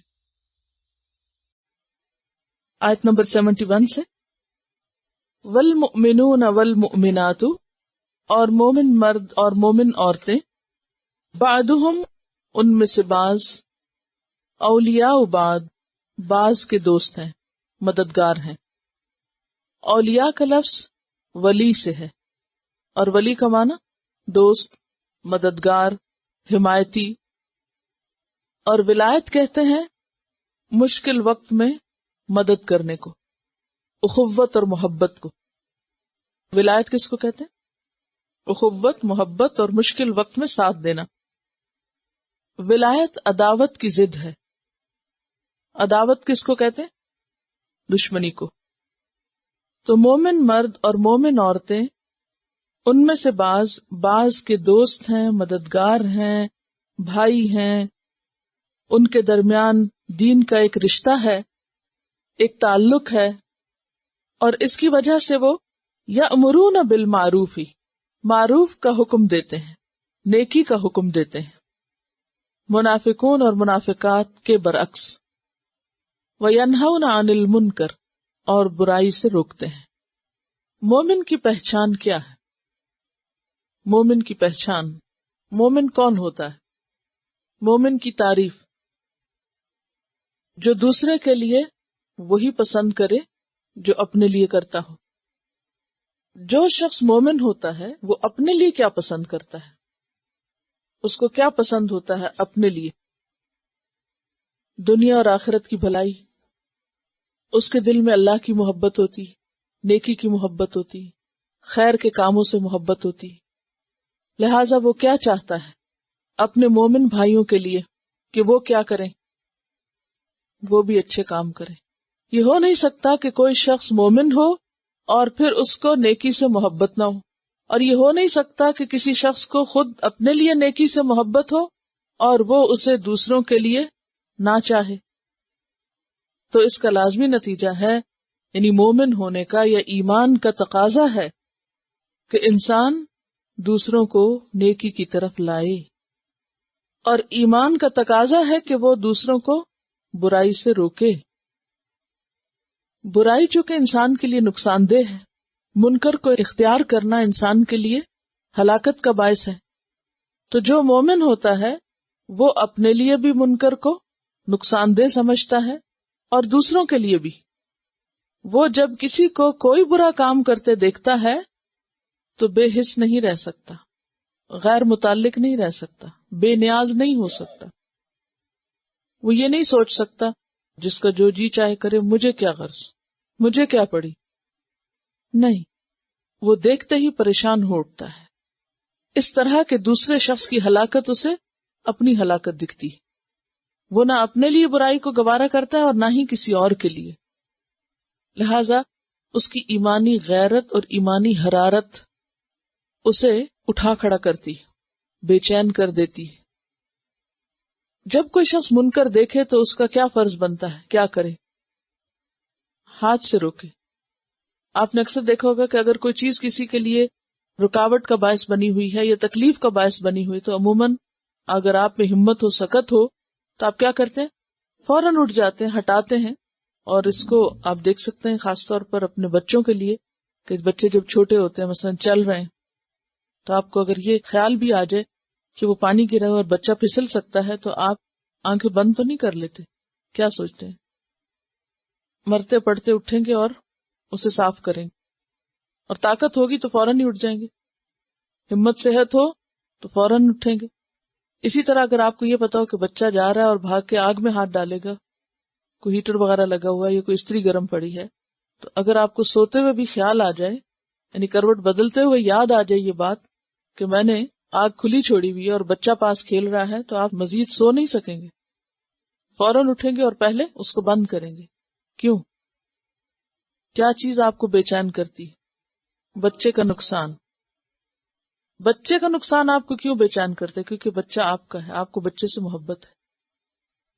اسی طرح جس انسان کو دوسروں سے محبت ہوتی ہے، اللہ کی مخلوق سے پیار ہوتا ہے، اللہ کی مخلوق کا خیال ہوتا ہے، پھر وہ بے حس نہیں رہ سکتا، وہ غافل ہو کے نہیں رہ سکتا، وہ بے شعور ہو کے نہیں جی سکتا.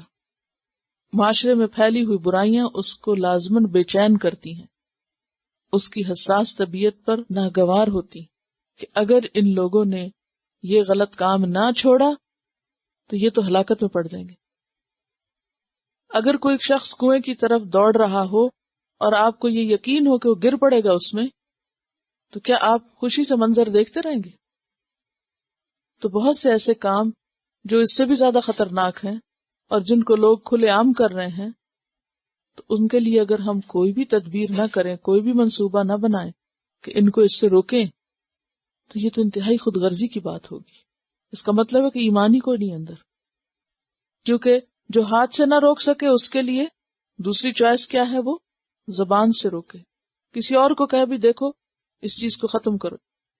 اور اگر کوئی زبان سے بھی نہ کر سکے تو دل سے برا سمجھے. اور اگر کسی کے دل میں بھی برائی کے لیے برائی نہیں تو کیا ہوگا؟ اس کے دل میں رائی کے دانے برابر ایمان نہیں، تھوڑا سا بھی ایمان نہیں. کیونکہ ایمان کا ہونا، جیسے آپ دیکھیں نا کوئلہ ہوتا ہے، کوئلہ تو سب نے دیکھا ہی ہوگا. لکڑی جب جل جاتی تو بعد میں کوئلہ رہ جاتا ہے نا. کوئلہ جب تھوڑی دیر پڑا رہے تو اس کے اوپر کیا ہوتا ہے؟ آہستہ آہستہ راکھ آ جاتی ہے. تو جب راکھ ہوتی ہے تو وہ ایسا لگتا ہے کہ جیسے اب اس کے اندر آگ نہیں ہے، لیکن آپ اس کو چھیڑیں تو اس کے اندر سے آگ نکل آتی. لیکن اگر اندر حرارت نہ ہو تو کیا ہوتا ہے؟ آپ اسے چھیڑیں تو بالکل راکھ ہوتی ہے. اگر کسی شخص کا ایمان بس راکھ ہی بن چکا ہو اور اس کے اندر کوئی سپارک نہ ہو، کوئی چنگاری نہ ہو، تو وہی بس ایسا ہو سکتا ہے، اور وہ پھر منافقوں کا حال ہے. کہ ان کو نیکیوں کو پھیلانے اور نیکیوں کو عام کرنے سے زیادہ برائیوں کو آگے بڑھانے سے پروموٹ کرنے سے دلچسپی ہے.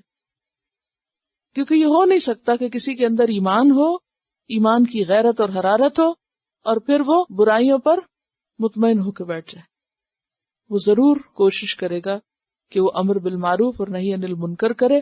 اور کسی بھی کام کے کرنے کا بہترین طریقہ کیا ہوتا ہے؟ کوئی بھی کام جب آپ کرنا چاہتے ہیں تو کیا کرتے ہیں؟ سوچتے ہیں، پلاننگ کرتے ہیں اور بیسٹ پاسبل طریقے سے اس کو کرتے ہیں. کیا کھانا بنانے کے لیے آپ کوئی پلاننگ نہیں کرتے؟ بس ایسے ہی اٹھ کے جو چیز آپ کو نظر آتی جائے وہ ڈالنا شروع کر دیتے ہیں؟ نہیں کرتے نا. ریسیپی کے مطابق آپ بناتے ہیں تب جا کر اس کا ٹیسٹ صحیح ہوتا ہے اور وہ کھانے کے لائق ہوتا ہے. اور اگر اس کے خلاف بنائے تو وہ کھانے کے لائق نہیں ہوتا. اسی طرح بعض اوقات ہم کسی کو کوئی بات کہتے ہیں کہ وہ اثر ہی نہیں کرتی، وہ فائدہ مند ہی نہیں ہوتی، کیونکہ ہم نے اس میں کوئی سوچ سمجھ، کوئی پلاننگ، کوئی پیش بینی، کوئی بصیرت، کوئی اسٹریٹجی کچھ انوالو ہی نہیں کی. تو ہر کام کا ایک سلیقہ ہوتا ہے. وہ سلیقہ تو پھر انسان جس کو دلچسپی ہوتی ہے کام سے وہ سیکھ ہی لیتا ہے، وہ اس کی ریکوائرمنٹ پوری کرتا ہے. صرف وہ یہ کہہ کے نہیں چھوڑ دیتا کہ چونکہ مجھے کھانا پکانا نہیں آتا اس لیے میں کھانا کھاتا ہی نہیں. کوئی کہتا ہے ایسے؟ کوئی بھی کہتا ہی ہے مجھے کھانا نہیں پکانا آتا اس لیے میں کھانا نہیں کھاؤں گا. نہیں، آپ سیکھتے ہیں. عام طور پر کیا ہوتا ہے، شادی سے پہلے بچیاں پکانے سے کتراتے ہیں، یا یہ کہ مصروفیت ایسی ہوتی ہے، یہ توجہ نہیں ہوتی. لیکن جب شادی کے بعد سر پہ پڑتا ہے، یا پھر یہ کہ آپ ایسے ملک یا ایسے حالات میں ہوتے ہیں جہاں آپ کو خود ہی پکانا ہے، تو آپ سیکھ جاتے ہیں. کب سیکھتے ہیں؟ جب آپ کو پتہ چلتا ہے کہ کھائے بغیر گزارا نہیں. تو ایسی صورت میں جب انسان کو یہ پتہ چل جائے کہ اس کام کے بغیر گزارا نہیں، یہ ایمان کا حصہ ہے، تو پھر انسان اس کو خود بخود سیکھنے کے لیے بھی توجہ کرتا ہے. اور سیکھنے کے لیے کیا ضروری ہے؟ خود قرآن کی تعلیم، اور پھر اس کے بعد نبی صلی اللہ علیہ وسلم کا طریقہ، صحابہ کرام کا طریقہ کہ انہوں نے یہ سب کچھ کیسے کیا. فرمایا کہ مومن مرد اور مومن عورتیں ان میں سے بعض کے مددگار ہیں، دوست ہیں. وہ نیکیوں کا حکم دیتے ہیں اور برائیوں سے روکتے ہیں. تو گویا ان کے تعلق اور ان کی دوستی کس بنیاد پر ہے؟ اس اچھے کاز پر ہے. اس سے ایک اور بات بھی پتہ چل رہی کہ جو شخص نیکی کا حکم دینا چاہے اور برائی سے روکنا چاہے وہ اکیلے یہ کام نہیں کر سکتا. اس کے لیے اس کو دوسروں کا ساتھ چاہیے، دوسروں کی مدد چاہیے، سپورٹ چاہیے. تو وہ مل جل کر ایک دوسرے کے مددگار بنتے ہیں خیر کے کاموں میں. اور ویسے بھی ہمیں حکم ہے تعاونوا علی البر والتقوی، نیکی اور تقوی کے کاموں میں ایک دوسرے سے تعاون کرو، ایک دوسرے کی مدد کرو. اور کہاں تعاون نہ کرو؟ ولا تعاونوا علی الاثم والعدوان، گناہ اور زیادتی کے کاموں میں ایک دوسرے سے تعاون مت کرو، ایک دوسرے کا ساتھ نہ دو، کیونکہ گناہ کے کاموں میں تعاون جو ہے وہ منافقت ہے. تو یأمرون بالمعروف وینہون عن المنکر، اور جو یہ نہ کرے اس کے لیے کیا حکم ہے؟ نبی صلی اللہ علیہ وسلم نے فرمایا تم ضرور اچھائی کا حکم دو گے اور برائی سے روکو گے، ورنہ ہو سکتا ہے کہ اللہ تعالیٰ تم پر اپنی طرف سے عذاب بھیج دے، پھر تم اس کو پکارو گے لیکن وہ تمہاری دعا قبول نہیں کرے گا. یعنی یہ اتنا نقصان دہ کام ہے کہ اگر کوئی مومن بھی ہے اور پھر نیکی پھیلانے اور برائی سے روکنے سے کوئی دلچسپی نہیں، اور اجتماعی طور پر امت مسلمہ میں یہ خرابی عام ہو جائے تو پھر مصیبت کا شکار ہو سکتے ہیں. ایک اور حدیث میں آتا ہے جو قوم گناہوں میں مبتلا ہو جائے اور ان میں اسے روکنے کی قدرت والے بھی موجود ہوں اور وہ نہ روکیں تو قریب ہے کہ اللہ سبحانہ وتعالی ان سب کو اپنی طرف سے عذاب میں مبتلا کر دیں. تو اس سے کیا پتہ چلتا ہے کہ یہ کام مومن ہونے کی حیثیت سے لازم ہے اور کرنا ضروری ہے. ایک اور حدیث میں آپ صلی اللہ علیہ وسلم نے حضرت ثعلبہ سے کہا کہ ثعلبہ اچھائی کا حکم کرو، برائی سے روکو.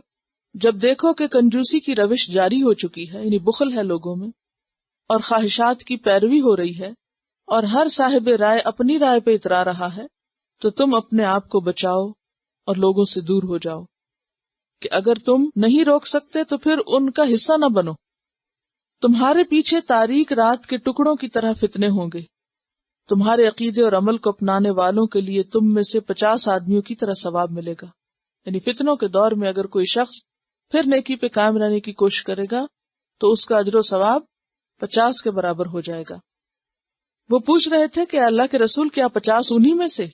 آپ نے فرمایا نہیں، بلکہ تم میں سے، کیونکہ آج نیکی کرنے میں معاون دستیاب ہیں جو ان کو دستیاب نہ ہوں گے۔ تو اس سے پتہ یہ چلتا ہے کہ اگر مشکل حالات میں کوئی کام کیا جائے تو اس کا اجر بھی کئی گنا زیادہ بڑھ جاتا ہے۔ تو والمؤمنون والمؤمنات بعضهم اولیاء بعض یأمرون بالمعروف وینہون عن المنکر ویقیمون الصلاۃ۔ اب آپ دیکھیے اقامت صلاۃ جو کہ ایک فریضہ ہے، یہاں پر اس کا ذکر بعد میں آ رہا ہے۔ اس کا یہ مطلب نہیں کہ نماز کی ویلیو نہیں ہے، مراد اس سے یہ ہے کہ جس طرح تم نماز کی ادائیگی اپنے لیے لازم سمجھتے ہو، اسی طرح نیکیوں کا حکم دینا اور برائیوں سے روکنا جو ہے اس کو بھی اپنے اوپر لازم سمجھو۔ وَيُؤْتُونَ الزَّكَاةَ، اور وہ زکوٰۃ دیتے ہیں، یعنی مال بھی خرچ کرتے ہیں۔ وَيُطِيعُونَ اللَّهَ وَرَسُولَهُ، اور وہ اللہ اور اس کے رسول کی اطاعت کرتے ہیں، یعنی تمام امور میں کتاب و سنت کی پیروی کرتے ہیں۔ اولئک، یہی لوگ، سیرحمہم اللہ، ان قریب رحم کرے گا ان پر اللہ، یعنی ضرور رحم کرے گا ان پر اللہ، جلد ہی رحم کرے گا ان پر اللہ۔ ان اللہ عزیز حکیم، بے شک اللہ زبردست ہے، حکمت والا ہے۔ تو اس آیت کی روح سے امر بالمعروف اور نہی عن المنکر مردوں کے علاوہ عورتوں پر بھی لازم ہے۔ بعض لوگ یہ کہتے ہیں نا کہ یہ عورتوں کے کرنے کا کام تھوڑی ہے، یا یہ کہ عورتوں کو پڑھنے پڑھانے کی کیا ضرورت ہے۔ تو اس آیت کی روح سے مومنات کا الگ طور پر بھی ذکر کیا گیا ہے کہ یہ ان کی ذمہ داریوں میں سے بھی ہے۔ اگر مومنات زندگی کے باقی سارے گوشوں میں اور سارے معاملات میں کردار ادا کر رہی ہیں، گھر میں اور گھر سے باہر، تو اس فریضے کو ہی آخر کیوں بھول جائیں۔ پھر اس آیت میں مومنین کا آپس کا تعلق جو ہے وہ بھی بتایا گیا ہے کہ باہمی تعلقات ان کے کیسے ہوتے ہیں۔ ایک حدیث میں بھی اس کی وضاحت ملتی ہے، المؤمن للمؤمن کالبنیان یشد بعضہ بعضا، کہ مومن مومن کے لیے ایک عمارت کی طرح ہے، یا ایک دیوار کی طرح ہے جس کا ایک حصہ دوسرے کو مضبوط کرتا ہے، یعنی اس کو طاقتور بناتا ہے۔ اگر کسی دیوار کی ایک اینٹ نکال دی جائے تو باقی دیوار بھی گرنے لگتی ہے۔ یہ بخاری کی روایت تھی، صحیح مسلم کی روایت ہے، مثل المؤمنین فی توادہم وتراحمہم کمثل الجسد، مومنوں کی باہم محبت اور رحمت کی مثال جسم کی مانند ہے، الجسد الواحد، ایک جسم کی طرح۔ اذا اشتکا منہ عضو، جب اس کا ایک عضو شکایت کرتا ہے، یعنی بیمار ہوتا ہے، جیسے سر میں درد ہوتی ہے، تداعی لہ سائر الجسد بالسہر والحمى، تو سارا جسم بخار اور رات جگے میں اس کا ساتھ دیتا ہے، یعنی سارے اعضاء اس کے لیے جاگتے ہیں، یعنی باقی بھی اس کے مددگار ہوتے ہیں۔ تو اس سے کیا پتہ چلتا ہے کہ مومنوں کا باہمی تعلق خیرخواہی، ہمدردی اور باہمی محبت اور رحمت کا ہوتا ہے، اور اس کے بعد وہ اس قابل ہوتے ہیں کہ وہ نیکیاں عام کر سکیں اور برائیوں سے روک سکیں، کیونکہ اگر ان کے آپس کے درمیان ہی تعلقات اچھے نہ ہوں، ایک دوسرے سے نفرت اور بغض اور حسد ہو، تو پھر یہ کام نہیں ہو سکتا۔ اسی لیے آپ دیکھتے ہیں کہ آج دین کے نام پر بھی بہت سے کام کرنے والے کامیاب نہیں ہوتے۔ کیوں؟ آپس کے تعلقات ہی اچھے نہیں ہوتے، ایک دوسرے کے خلاف بدگمانیاں اور ایک دوسرے کے ضروریات کا احساس نہ ہونا باہم ایک دوسرے کے لیے دلوں میں نفرتیں پیدا کر دیتا ہے، جس کی بنیاد پر پھر وہ ایک دوسرے کے نیکی کے کام میں بھی مددگار نہیں بنتے۔ پھر اس سے یہ بھی پتہ چلتا ہے کہ یہ فریضہ ایسا ہی ہے جیسے نماز اور زکوٰۃ کی ادائیگی ہے، کیونکہ ایک ہی جگہ پر ذکر کیا گیا، اور پھر اس میں ہر ایک کی اپنی اپنی لمٹ ہے، جس کا جتنا دائرہ کار ہے۔ ایک خاتون اگر گھر کے اندر ہے تو پھر اس کی لمٹ خاندان کے اندر ہی ہوگی، گھر کے اندر ہی ہوگی. ایک شخص اگر گھر کے باہر بھی اس کا رول ہے، یعنی جہاں تک جس کا سرکل ہے، جہاں تک جس کی اپروچ ہے، ہر شخص سے اس کی استطاعت کے مطابق ہی پوچھ ہوگی. لیکن کوئی یہ نہیں کہہ سکتا کہ میں تو کچھ بھی نہیں کر سکتا تھا. تو دیکھا ہی جائے گا کون کیا کر سکتا ہے اور کون اس کے لیے کیا نیت رکھتا ہے اور کتنی تیاری اور کوشش کرتا ہے، کیونکہ ہر کام کے کرنے کا ایک سلیقہ ہوتا ہے. یہاں یہ بات بھی پتہ چلی کہ صرف ظاہری کام ہی کافی نہیں، ہر معاملے میں اللہ اور اس کے رسول کی اطاعت ضروری ہے. اور فائدہ اس کا بہت بڑا ہے کہ ایسے لوگوں پر یقیناً رحمت ہوگی. اب رحمت ہر ایک چاہتا ہے کہ ہم پر ہو اللہ کی، لیکن اس کے لیے ان کاموں کا کرنا بھی ضروری ہے جو رحمت لاتے ہیں. اور پیچھے آپ پڑھ چکے ہیں کہ بنی اسرائیل پر لعنت کیوں کی گئی تھی، حضرت داؤد اور عیسیٰ ابن مریم کی زبان پر، کیونکہ وہ ایک دوسرے کو آپس میں برائیوں سے روکتے نہیں تھے. المائدہ آیت 78 سے 79 تک، لُعِنَ الَّذِينَ كَفَرُوا مِن بَنِي إِسْرَائِيلَ عَلَى لِسَانِ داؤد وعیسیٰ ابن مریم ذَلِكَ بِمَا عَصَوْا وَكَانُوا يَعْتَدُونَ، کہ ان کے اندر کیا خرابی تھی، غلط کام کرتے اور حد سے بڑھ جاتے.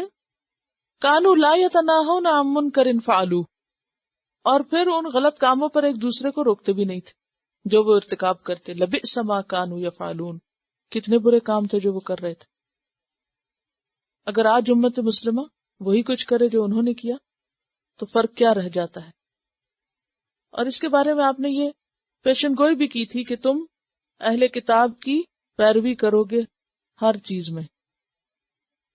نبی صلی اللہ علیہ وسلم نے فرمایا تم بھی وہی طریقے اختیار کرو گے جو تم سے پہلی امتیں کر چکی، ہاتھ در ہاتھ، بالشت در بالشت، ہو بہو ان کی نقل اتارو گے، یہاں تک کہ اگر ان میں سے کوئی گوہ کے بل میں گھسا تو تم بھی گھسو گے.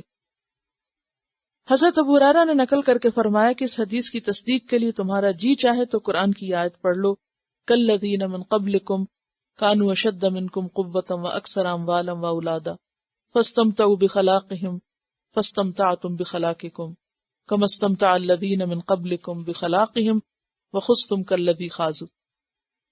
کیونکہ ہوتا یہ ہے کہ انسان جب دنیا کے پیچھے چل پڑتا ہے، مال و اولاد اور قوت اور جسمانی صحت اور اپنی ذات، میں اور میرے بچے، میرا گھر اور میرا بزنس، جب انٹرسٹ کا سبب بن جاتا ہے، یا انٹرسٹ کا دائرہ کار صرف اتنا ہوتا ہے، کیا، مائی سیلف، میرے بچے اور میرا بزنس اور میری جاب، بس اس سے آگے مجھے کسی چیز سے کوئی دلچسپی اور واسطہ نہیں، تو پھر اس وقت یہ مشکلات پیش آتی ہیں.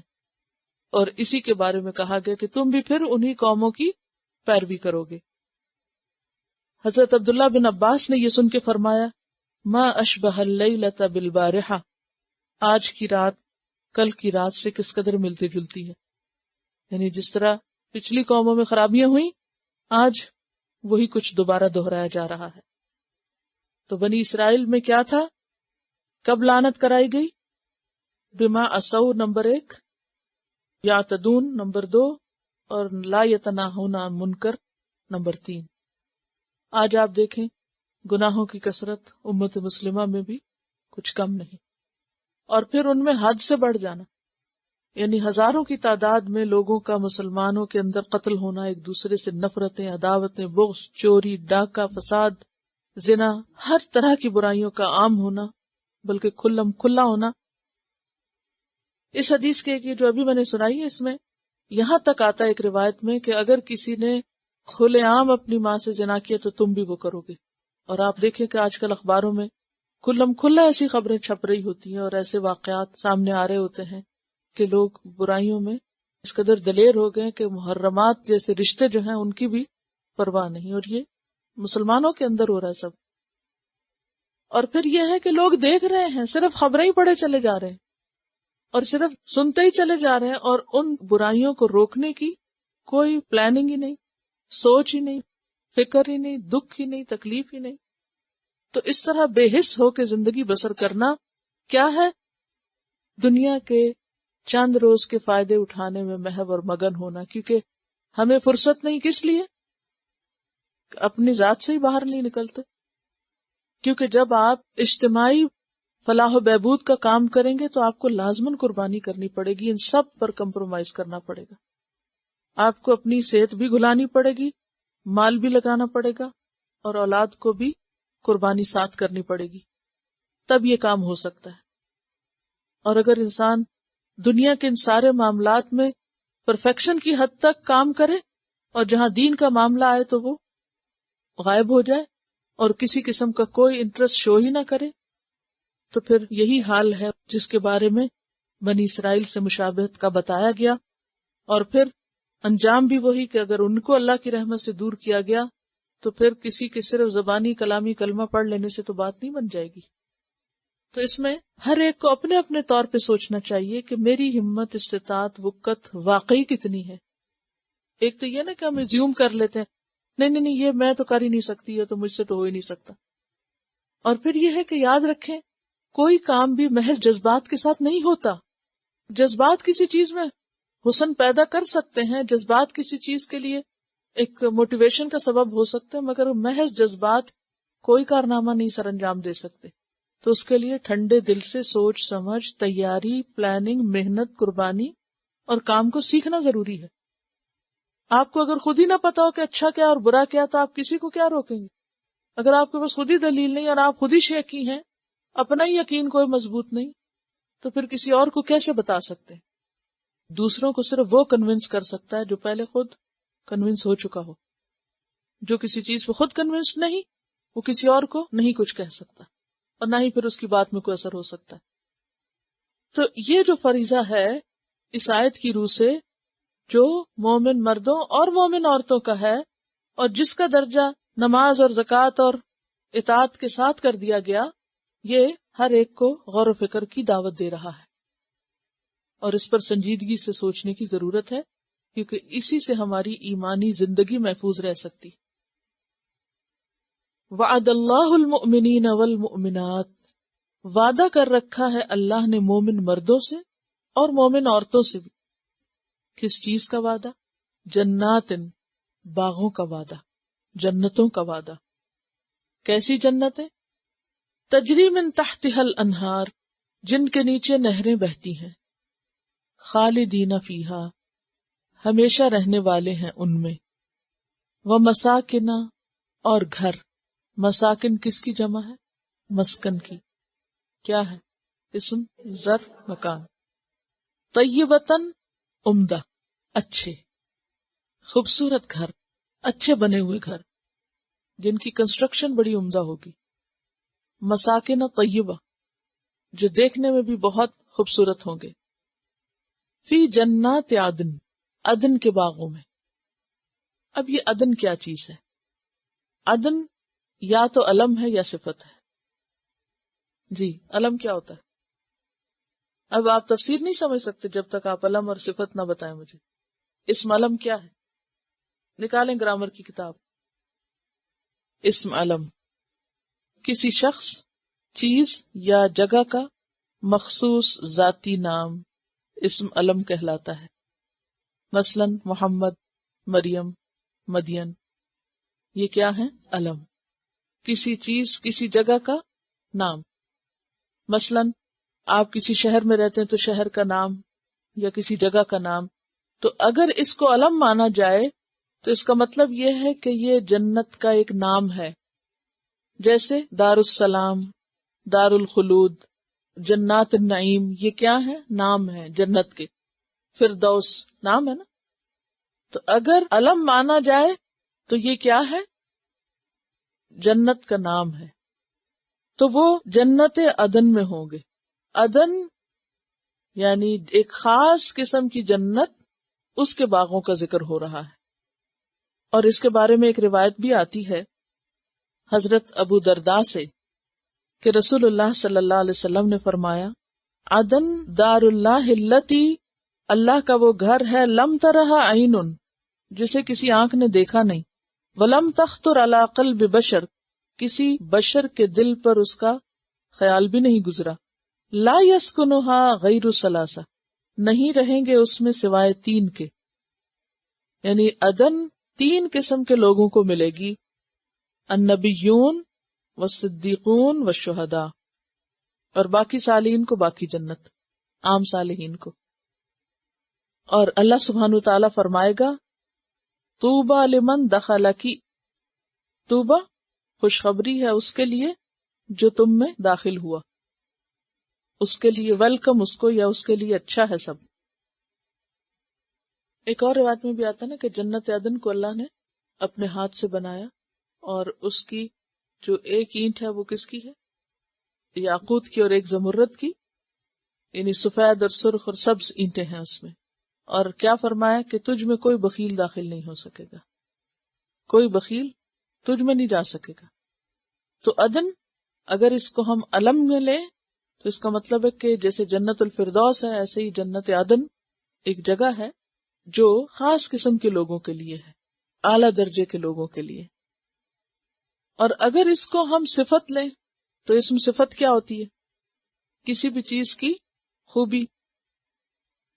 اسم صفت، صفت سے مراد وہ اسم ہے جو کسی صفت اچھائی یا برائی کو ظاہر کرے، مثلا مسلم، فاسق، تائب وغیرہ وغیرہ.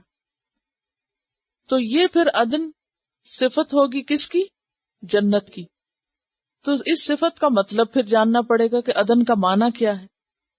عدن کا معنی ہوتا ہے ثبات اور استقرار، ہمیشگی کی، ہمیشہ کی جنت جسے آپ کہتے ہیں، کہ وہ جنت جو ہمیشہ رہے گی، لا یبغون عنہا حولا، جس سے وہ لوگ جانا ہی نہ چاہیں گے، اور اللہ ہمیشہ ہمیشہ خالدین فیہا، خلود کے معنوں میں. اسی سے لفظ معدن نکلا ہے، معدنیات. معدن کس کو کہتے ہیں؟ کان کو، مائنز کو. کیا ہوتا ہے ان میں؟ سونا، چاندی وغیرہ. تو وہ کیا ہوتے ہیں اس میں؟ کیسے ہوتے ہیں؟ کب سے رکھے ہوئے اس میں؟ طویل عرصے سے. اس کے اندر اللہ نے محفوظ کیے ہوئے کانوں کے اندر چیزیں، معدنیات جو ہیں. تو ہمیشگی کے لیے اور لمبے عرصے تک رہنے کے لیے عدن کا لفظ استعمال ہوتا ہے، یعنی ہمیشگی کی جنت.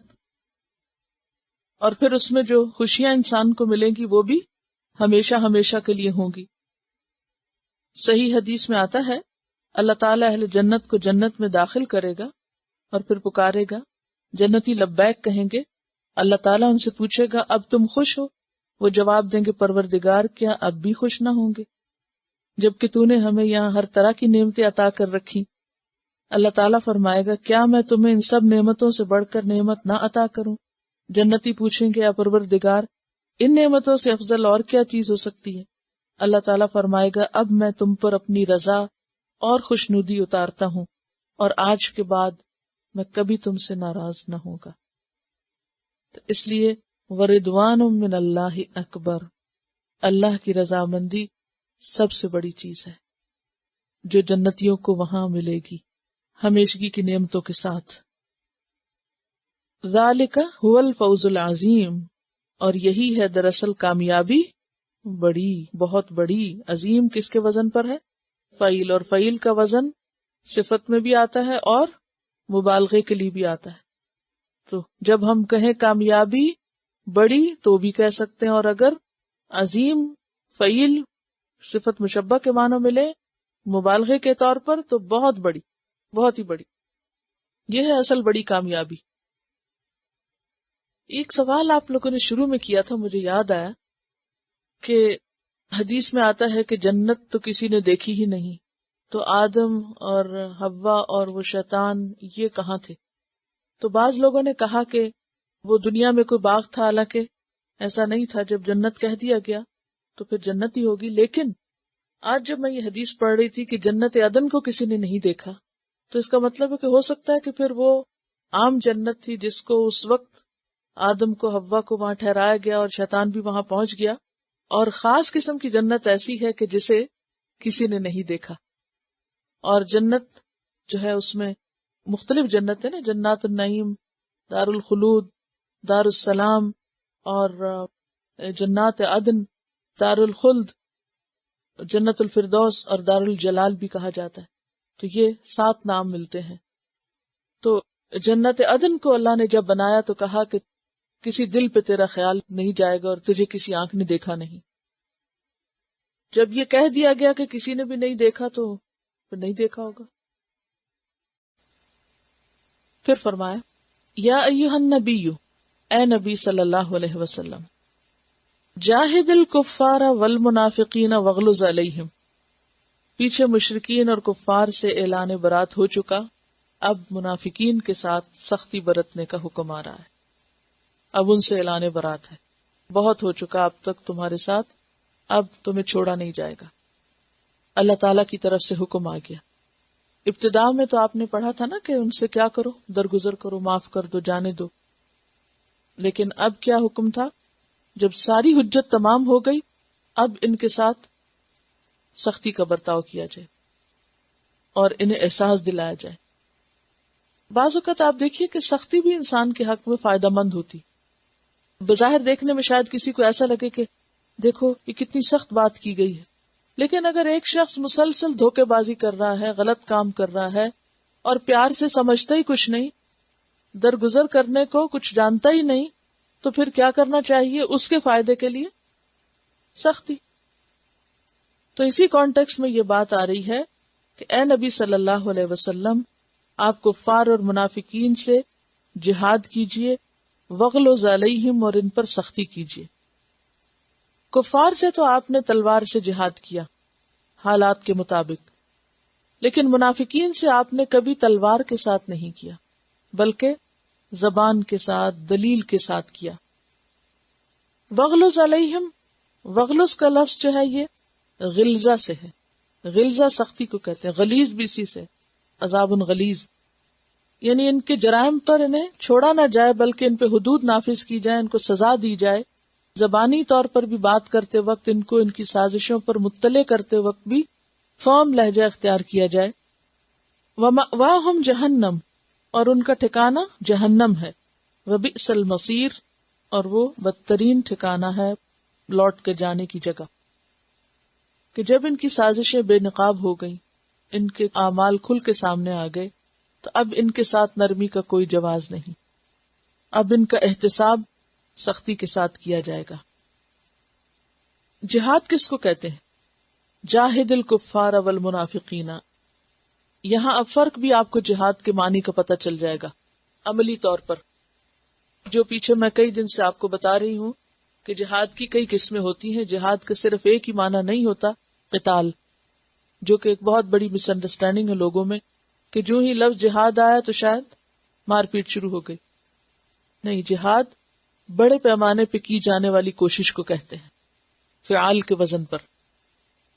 جہاد دشمن کے خلاف بھی ہوتا ہے، جہاد شیطان کے خلاف بھی ہوتا ہے، اور جہاد اپنے نفس کے خلاف بھی ہوتا ہے.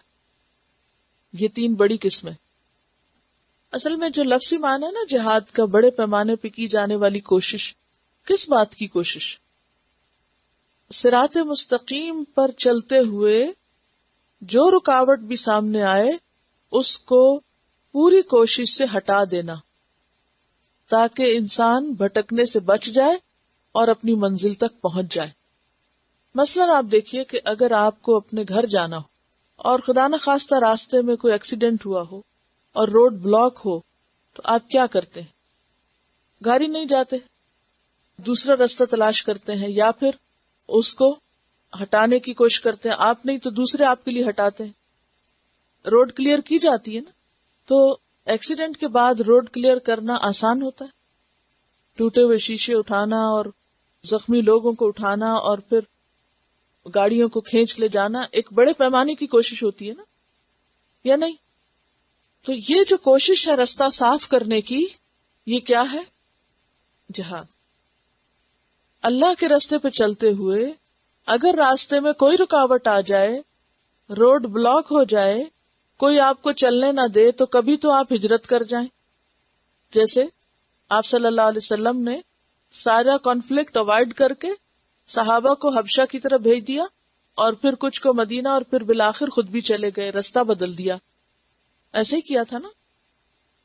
یہ اوائڈنس کا اصول تھا کہ جب آپ خود رکاوٹ ابھی دور نہیں کر سکتے، اس پرسیکیوشن کا مقابلہ آپ نہیں کر سکتے، روڈ بلاک ہو گئی، گاڑیاں آپ نہیں ہٹا سکتے، پولیس کے آنے میں اور روڈ صاف کرنے والوں کے آنے میں دیر ہے ابھی، یا کوئی ایسا انتظام ہی نہیں ہے، تو آپ کیا کرتے ہیں؟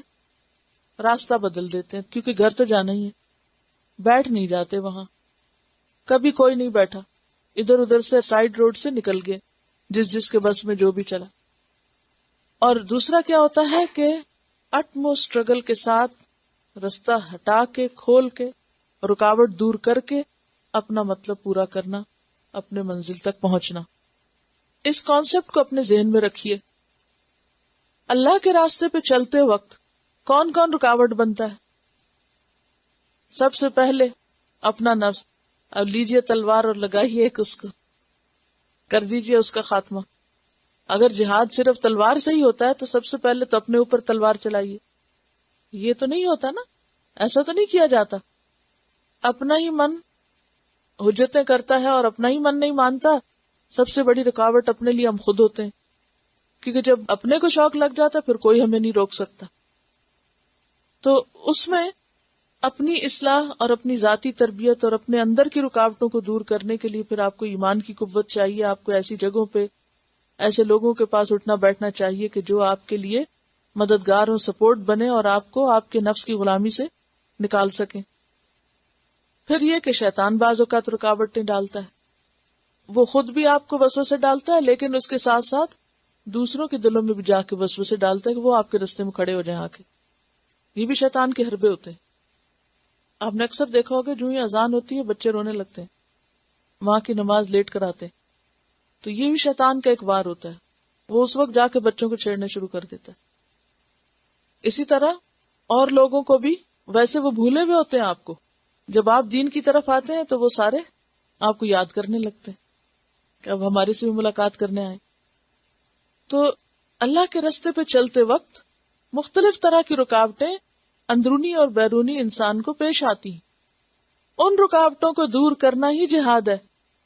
پھر بعض اوقات کیا ہوتا ہے کہ وہ لوگ جو دین کا انکار کرتے ہیں اور دین کے دشمن ہوتے ہیں وہ رکاوٹ بن جاتے ہیں، اور وہ رکاوٹ تلوار کے بغیر دور نہیں ہو سکتی۔ جیسے نبی صلی اللہ علیہ وسلم کے راستے میں قریش یا اہل مکہ تھے، یا اس کے بعد جتنے بھی قبائل آئے، ان سب رکاوٹوں کو وقتاً فوقتاً دور کیا گیا۔ تو حالات کے مطابق، ضرورت کے مطابق اللہ کے راستے پہ چلتے وقت جو بھی رکاوٹ سامنے آئے، اس رکاوٹ کو دور کرنے کے لیے بھرپور کوشش کرنا، جان مارنا، یہ جہاد ہوتا ہے۔ اب یہاں پر آپ دیکھیے کہ نبی صلی اللہ علیہ وسلم کو کہا جا رہا ہے کہ کفار اور منافقین، کیونکہ یہ دونوں رکاوٹ تھے، ان سے آپ جہاد کریں۔ تاریخ ہمیں بتاتی ہے کہ کفار کے ساتھ تو تلوار سے جہاد کیا گیا، لیکن منافقین پہ کبھی بھی تلوار نہیں اٹھائی گئی، حتیٰ کہ کھلا پتہ بھی چل گیا پھر بھی آپ نے چھوڑ دیا۔ کئی مواقع پر آپ دیکھیں گے تاریخ میں حضرت عمر رضی اللہ عنہ کو کہ وہ ہمیشہ اپنی خدمات پیش کرتے ہیں کہ اگر آپ اجازت دیں تو میں اس منافق کی گردن اڑا دوں، لیکن آپ کبھی بھی حامی نہیں بھرتے۔ کسی ایک موقع پہ بھی آپ نے یہ نہیں کہا کہ ہاں جاؤ اڑا دو، کیونکہ آپ نے ایک موقع پہ یہ بھی کہا کہ لوگ کہیں گے کہ محمد صلی اللہ علیہ وسلم اپنے ہی ساتھیوں کو مروا دیتے ہیں، کیونکہ یہ منافق بظاہر تو مسلمان نظر آتے تھے، ساتھی بنے ہوئے تھے، آپ کی مجلسوں میں بھی اٹھتے بیٹھتے تھے۔ تو اس سے کیا پتہ چلتا ہے کہ جہاد صرف تلوار سے نہیں ہوتا، دوسرے طریقوں سے بھی ہوتا ہے۔ تو جب یہ کہا کہ کفار سے جہاد کرو اور منافقین سے کرو، تو دونوں کے ساتھ اسٹریٹجی فرق رہی، دونوں کے حالات کے مطابق۔ کہیں پر لوگ مکی زندگی میں ہوتے ہیں اور کہیں مدنی ہو سکتی۔ تو مکی زندگی میں آپ صلی اللہ علیہ وسلم کی جو سنت ہے وہ بھی قابل تقلید ہے، کیونکہ دین تو پورے کا پورا ہے نا ہمارے لیے۔ یہ تو نہیں کہا گیا کہ صرف مدینہ کا نمونہ سامنے رکھو اور مکہ کا بھول جاؤ۔ کبھی آپ ایسی سچویشن میں ہوں گے، ایسے مقامات پر ہوں گے، ایسی جگہ پر ہوں گے کہ جہاں آپ کے حالات مکی دور سے جو دعوت کا دور ہے اس سے ملتے ہوں گے، اور کبھی آپ کے حالات مدنی دور سے جب دین پوری طرح اسٹیبلش ہو جائے، جب مشرکین سے بھی اعلان برات ہو چکے اور کفار سے بھی اور پھر منافقین سے بھی، سارے گروہوں سے، کیونکہ دین قوت پکڑ چکا، تو اسٹریٹجی فرق ہو جائے گی۔ آج مسلمانوں کی مشکل کیا ہے کہ وہ مدنی دور کو تو اپنے لیے اسوہ حسنہ سمجھتے ہیں، لیکن مکی دور کے حالات بھول جاتے ہیں، اور وہ جہاد کی بس ایک ہی قسم جانتے ہیں، جس سے پھر بہت سی مشکلات پیدا ہوتی ہیں۔ تو یہاں پر کیا فرمایا کہ تم کفار اور منافقین سے جہاد کرو. قرآن پاک میں اور جگہوں پر بھی جہاد کا حکم دیا گیا. سورۃ الحج آیت 78 میں فرمایا وَجَاهِدُوا فِي اللَّهِ حَقَّ جِهَادِهِ، اور اللہ کے راستے میں جہاد کرو جیسا کہ جہاد کا حق ہے. سورۃ الفرقان میں بھی فرمایا گیا، جو مکی سورت ہے، مکہ میں بھی جہاد کا حکم تھا لیکن طریقہ مختلف تھا. وَجَاهِدْهُمْ بِهِ جِهَادًا كَبِيرًا، جہاد کرو ان سے جہاد بڑا، قرآن کے ذریعے اسے بھی جہاد کہا گیا.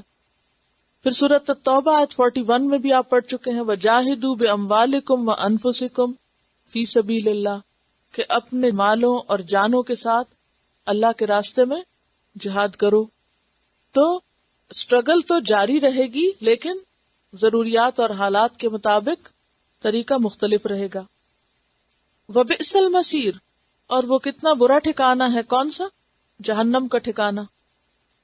یحلفون باللہ، وہ قسمیں کھاتے ہیں اللہ کی، ما قالو، کہ انہوں نے نہیں کہا. کون قسمیں کھاتے ہیں؟ منافق. منافق قسمیں کھا کے کہتے ہیں کہ انہوں نے یہ بات نہیں کہی. یہ گالی گلوچ اور کچھ تانے وغیرہ مسلمانوں کو نہیں دیے. اصل میں اشارہ ہے غزوہ تبوک کے سفر پر ایک موقع کا کہ جب آپ صلی اللہ علیہ وسلم نے ایک خطبہ دیا جس میں منافقین کی بدحالی اور ان کے برے انجام کے بارے میں بات کی، جیسے یہ آیات نازل ہو رہی تھی، آپ نے پڑھ کے سنائی کہ منافقین کا انجام برا ہوگا. تو حاضرین میں سے ایک شخص جس کا نام جلاس یا حلاس دونوں طرح آتا ہے لکھا ہوا، وہ بھی موجود تھا. اس نے آپ کی باتیں سنی اور جا کے اپنے لوگوں میں کہنے لگا کہ محمد جو کچھ کہتے ہیں اگر وہ سچ ہے تو ہم گدھوں سے بھی زیادہ بدتر ہیں. یہ بات ایک مسلمان صحابی نے سن لی، ان کا نام عامر بن قیس تھا رضی اللہ عنہ. اس نے کہا بے شک رسول اللہ صلی اللہ علیہ وسلم نے جو کچھ فرمایا ہے وہ سچ ہے اور واقعی تم گدھوں سے بدتر ہو. وہ تو کہہ رہا تھا نا اگر سچ ہے تو پھر ہم بدتر ہیں، کہا نہیں ہے ہی سچ اور ہوئی تم بدتر. اب ہوا یہ کہ جب نبی صلی اللہ علیہ وسلم تبوک کے سفر سے واپس مدینہ پہنچے تو عامر بن قیس نے یہ واقعہ آپ صلی اللہ علیہ وسلم کو سنا دیا کہ ایسی باتیں انہوں نے راستے میں کی ہیں. جب کہنے والے سے پوچھا گیا تو وہ مکر گیا. اس نے کہا کہ یہ مجھ پہ جھوٹی تہمت باندھ رہا، میں نے نہیں کہا. آپ صلی اللہ علیہ وسلم نے جلاس کو قسم کھانے کو کہا، اس نے بے دھڑک قسم کھا دی. وَيَحْلِفُونَ بِاللَّهِ، قسم بھی کھا لی. ما قالوا، اور کہا یہ عامر ہی جھوٹ بول رہے ہیں. جب عامر کی باری آئی تو اس نے بھی قسم کھائی اور پھر دعا کے لیے ہاتھ اٹھائے کہ یا اللہ اپنے رسول پر وحی کے ذریعے معاملے کی حقیقت کھول دے. دعا پر مسلمانوں نے آمین کہی. ابھی وہ لوگ وہاں سے ہٹے نہیں تھے کہ وحی نازل ہو گئی اور اس میں یہ آیات تھیں. جب یہ آیات نازل ہوئی تو وہ جلاس جو تھے وہ اٹھ کے کھڑے ہو گئے اور کہنے لگے میں اب اقرار کرتا ہوں یہ غلطی مجھ سے ہوئی تھی اور عامر سچا تھا. مگر اسی آیت میں اللہ نے مجھے توبہ کا حق بھی دے دیا ہے، کیونکہ آتا ہے فَإِن يَتُوبُوا يَكُ خَيْرًا لَّهُمْ، میں اب اللہ سے مغفرت مانگتا ہوں، توبہ کرتا ہوں. اللہ تعالیٰ نے توبہ قبول کر لی. پیچھے ہم پڑھ چکے ہیں نا، ان میں سے ایک گروہ کو تو ہم معاف کر دیں تو دوسرے کو تو پکڑیں گے ہی. تو جس نے توبہ کر لی، اعتراف کر لیا، اس کو معافی مل گئی اور بعد میں یہ اپنی توبہ پہ قائم رہے. کہا جاتا ہے کہ مسلمہ کذاب کے خلاف جو جنگ ہو رہی تھی اس میں شہید ہوئے تھے. پھر یحلفون باللہ ما قالوا وَلَقَدْ قَالُوا کلمۃ الکفر، اور البتہ تحقیق انہوں نے کہا تھا کفر کا کلمہ. یعنی اللہ رسول کا مذاق اڑانا اور اس طرح کی باتیں کرنا جو ہے یہ کفر ہے. اور صرف یہی ایک واقعہ نہیں تھا، یہ صرف یہی ایک بات نہیں تھی، یہ تو سارا رستہ ہی کچھ نہ کچھ اٹکیلیاں کر رہے تھے. کیونکہ انہوں نے کہا نا انما کننا نخوض ونلعب، ہم تو اپنا رستہ کاٹ رہے ہیں، اور اس راستے میں اللہ رسول کی باتوں کا مذاق اڑاتے چلے گئے. عبداللہ بن ابی نے بھی ایک جملہ کہا تھا جس کا ذکر سورۃ المنافقون میں آتا ہے، لئن رجعنا الى المدینۃ لَيَخْرُجَنَّ الْأَعَزُّ مِنَّا مِنْهَا الْأَذَلُّ، کہ اگر ہم مدینہ لوٹے تو ہم میں سے عزت والا ذلیل کو نکال باہر کرے گا. اور اشارہ تھا اہل ایمان کی طرف. تو اس کو کیا کہا گیا؟ کفر کہا گیا. وَلَقَدْ قَالُوا كَلِمَةَ الْكُفْرِ وَكَفَرُوا بَعْدَ إِسْلَامِهِمْ، اور انہوں نے کفر کیا اپنے اسلام لانے کے بعد. یعنی مسلمان ہو کر ایسی باتیں زبان سے نکالنا یہ اسلام لا کر کفر کرنا ہے. سورۃ منافقون آیت 3 میں بھی آتا ہے ذالک بانہم آمنوا ثم کفروا. وہموا، اور انہوں نے ارادہ کیا. ہم پیچھے آپ پڑھ چکے ہیں ہے میم میم. کیا ہوتا ہے جب کوئی ارادہ دل میں ہو اور کچھ عرصہ دل میں رہے اور انسان غور و فکر کرتا رہے کہ اس پر عملی جامہ کیسے پہناؤں، اس کو یہ کام کروں کیسے، تو اس کو ہم کہتے ہیں. ہم فکر کو کہتے ہیں نا. تو یہ اس قسم کے فکر کو جس میں انسان سوچ بچار کرے کہ میں اپنے منصوبے کو عمل میں کیسے بدلوں. وَهَمُّوا، اور انہوں نے ارادہ کیا بِمَا لَمْ يَنَالُوا، اس کا جو وہ نہ پا سکے. اشارہ ہے منافقین کے ایک گروہ کی طرف جنہوں نے مدینہ واپسی پر نبی صلی اللہ علیہ وسلم پر چھپ کے حملہ کرنا چاہا کہ راستے میں کام تمام کر دے. یہ 12 لوگ تھے جنہوں نے اپنے منہ ڈھانپے ہوئے تھے، ڈھاٹے باندھے ہوئے تھے، اور اندھیرے میں جب حذیفہ بن یمان اور اس کے علاوہ حضرت عمار بن یاسر جو تھے وہ آپ کے ساتھ تھے، ایک آگے تھے ایک پیچھے تھے. تو حضرت عمار نے ان کو دیکھ لیا تو پھر مار مار کے ان کی سواریوں کے منہ پیچھے کر دیے، واپس دھکیل دیا. باقی سارا لشکر ایک طرف سے گزر رہا تھا تو آپ صلی اللہ علیہ وسلم اور یہ 2 ساتھی جو تھے یہ گھاٹی سے گزر رہے تھے. تو اس موقع پر انہوں نے پلان کیا کہ جب یہ گزر رہے ہوں گے تو ہم ان کو گرا کے ختم کر دیں گے.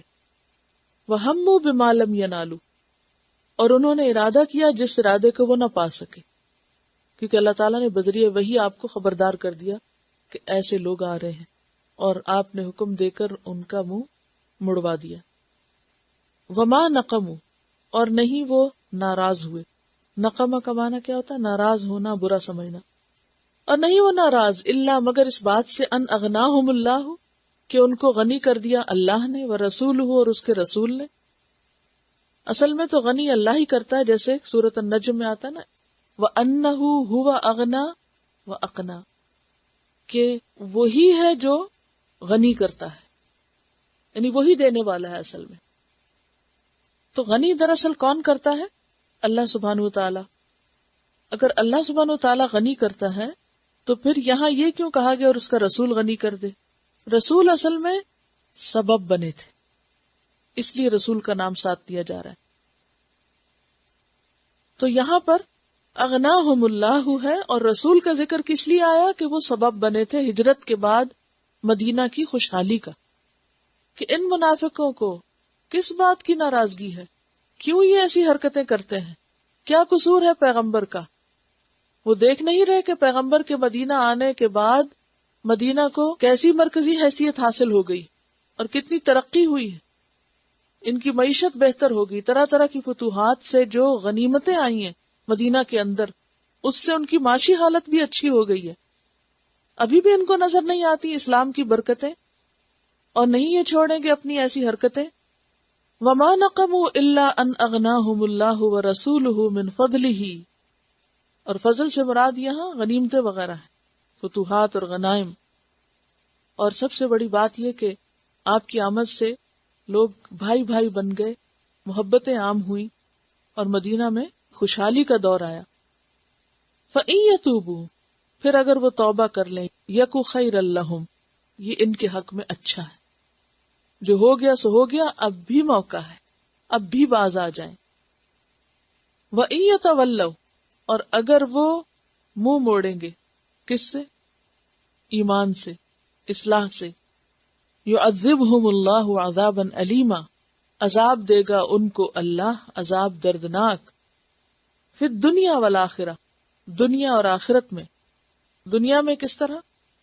پیچھے بھی ذکر ہوا کہ اولاد اور مال ان کے ہاتھ سے جائیں گے اور ان کے منصوبے سب خاک میں ملیں گے، یہ مارے جائیں گے.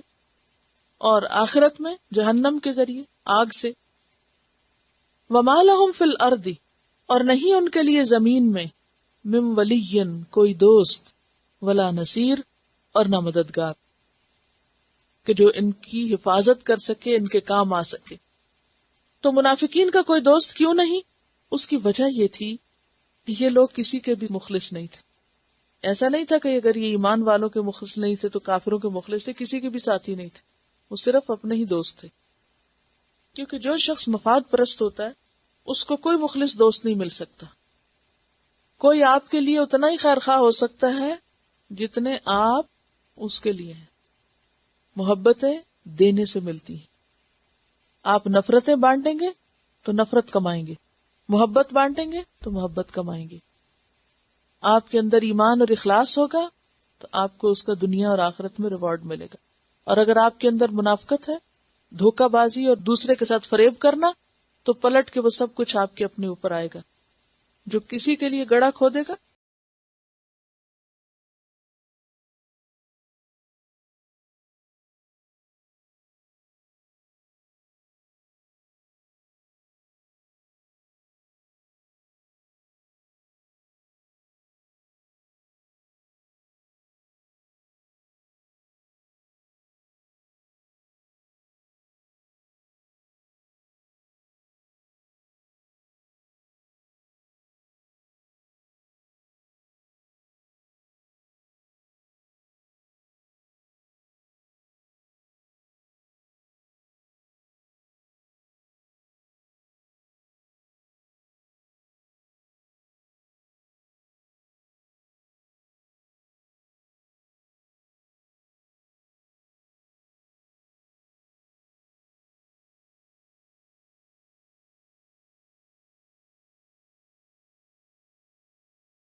سبحانک اللہم و بحمدک نشہد ان لا الہ الا انت نستغفرک و نتوب الیک. السلام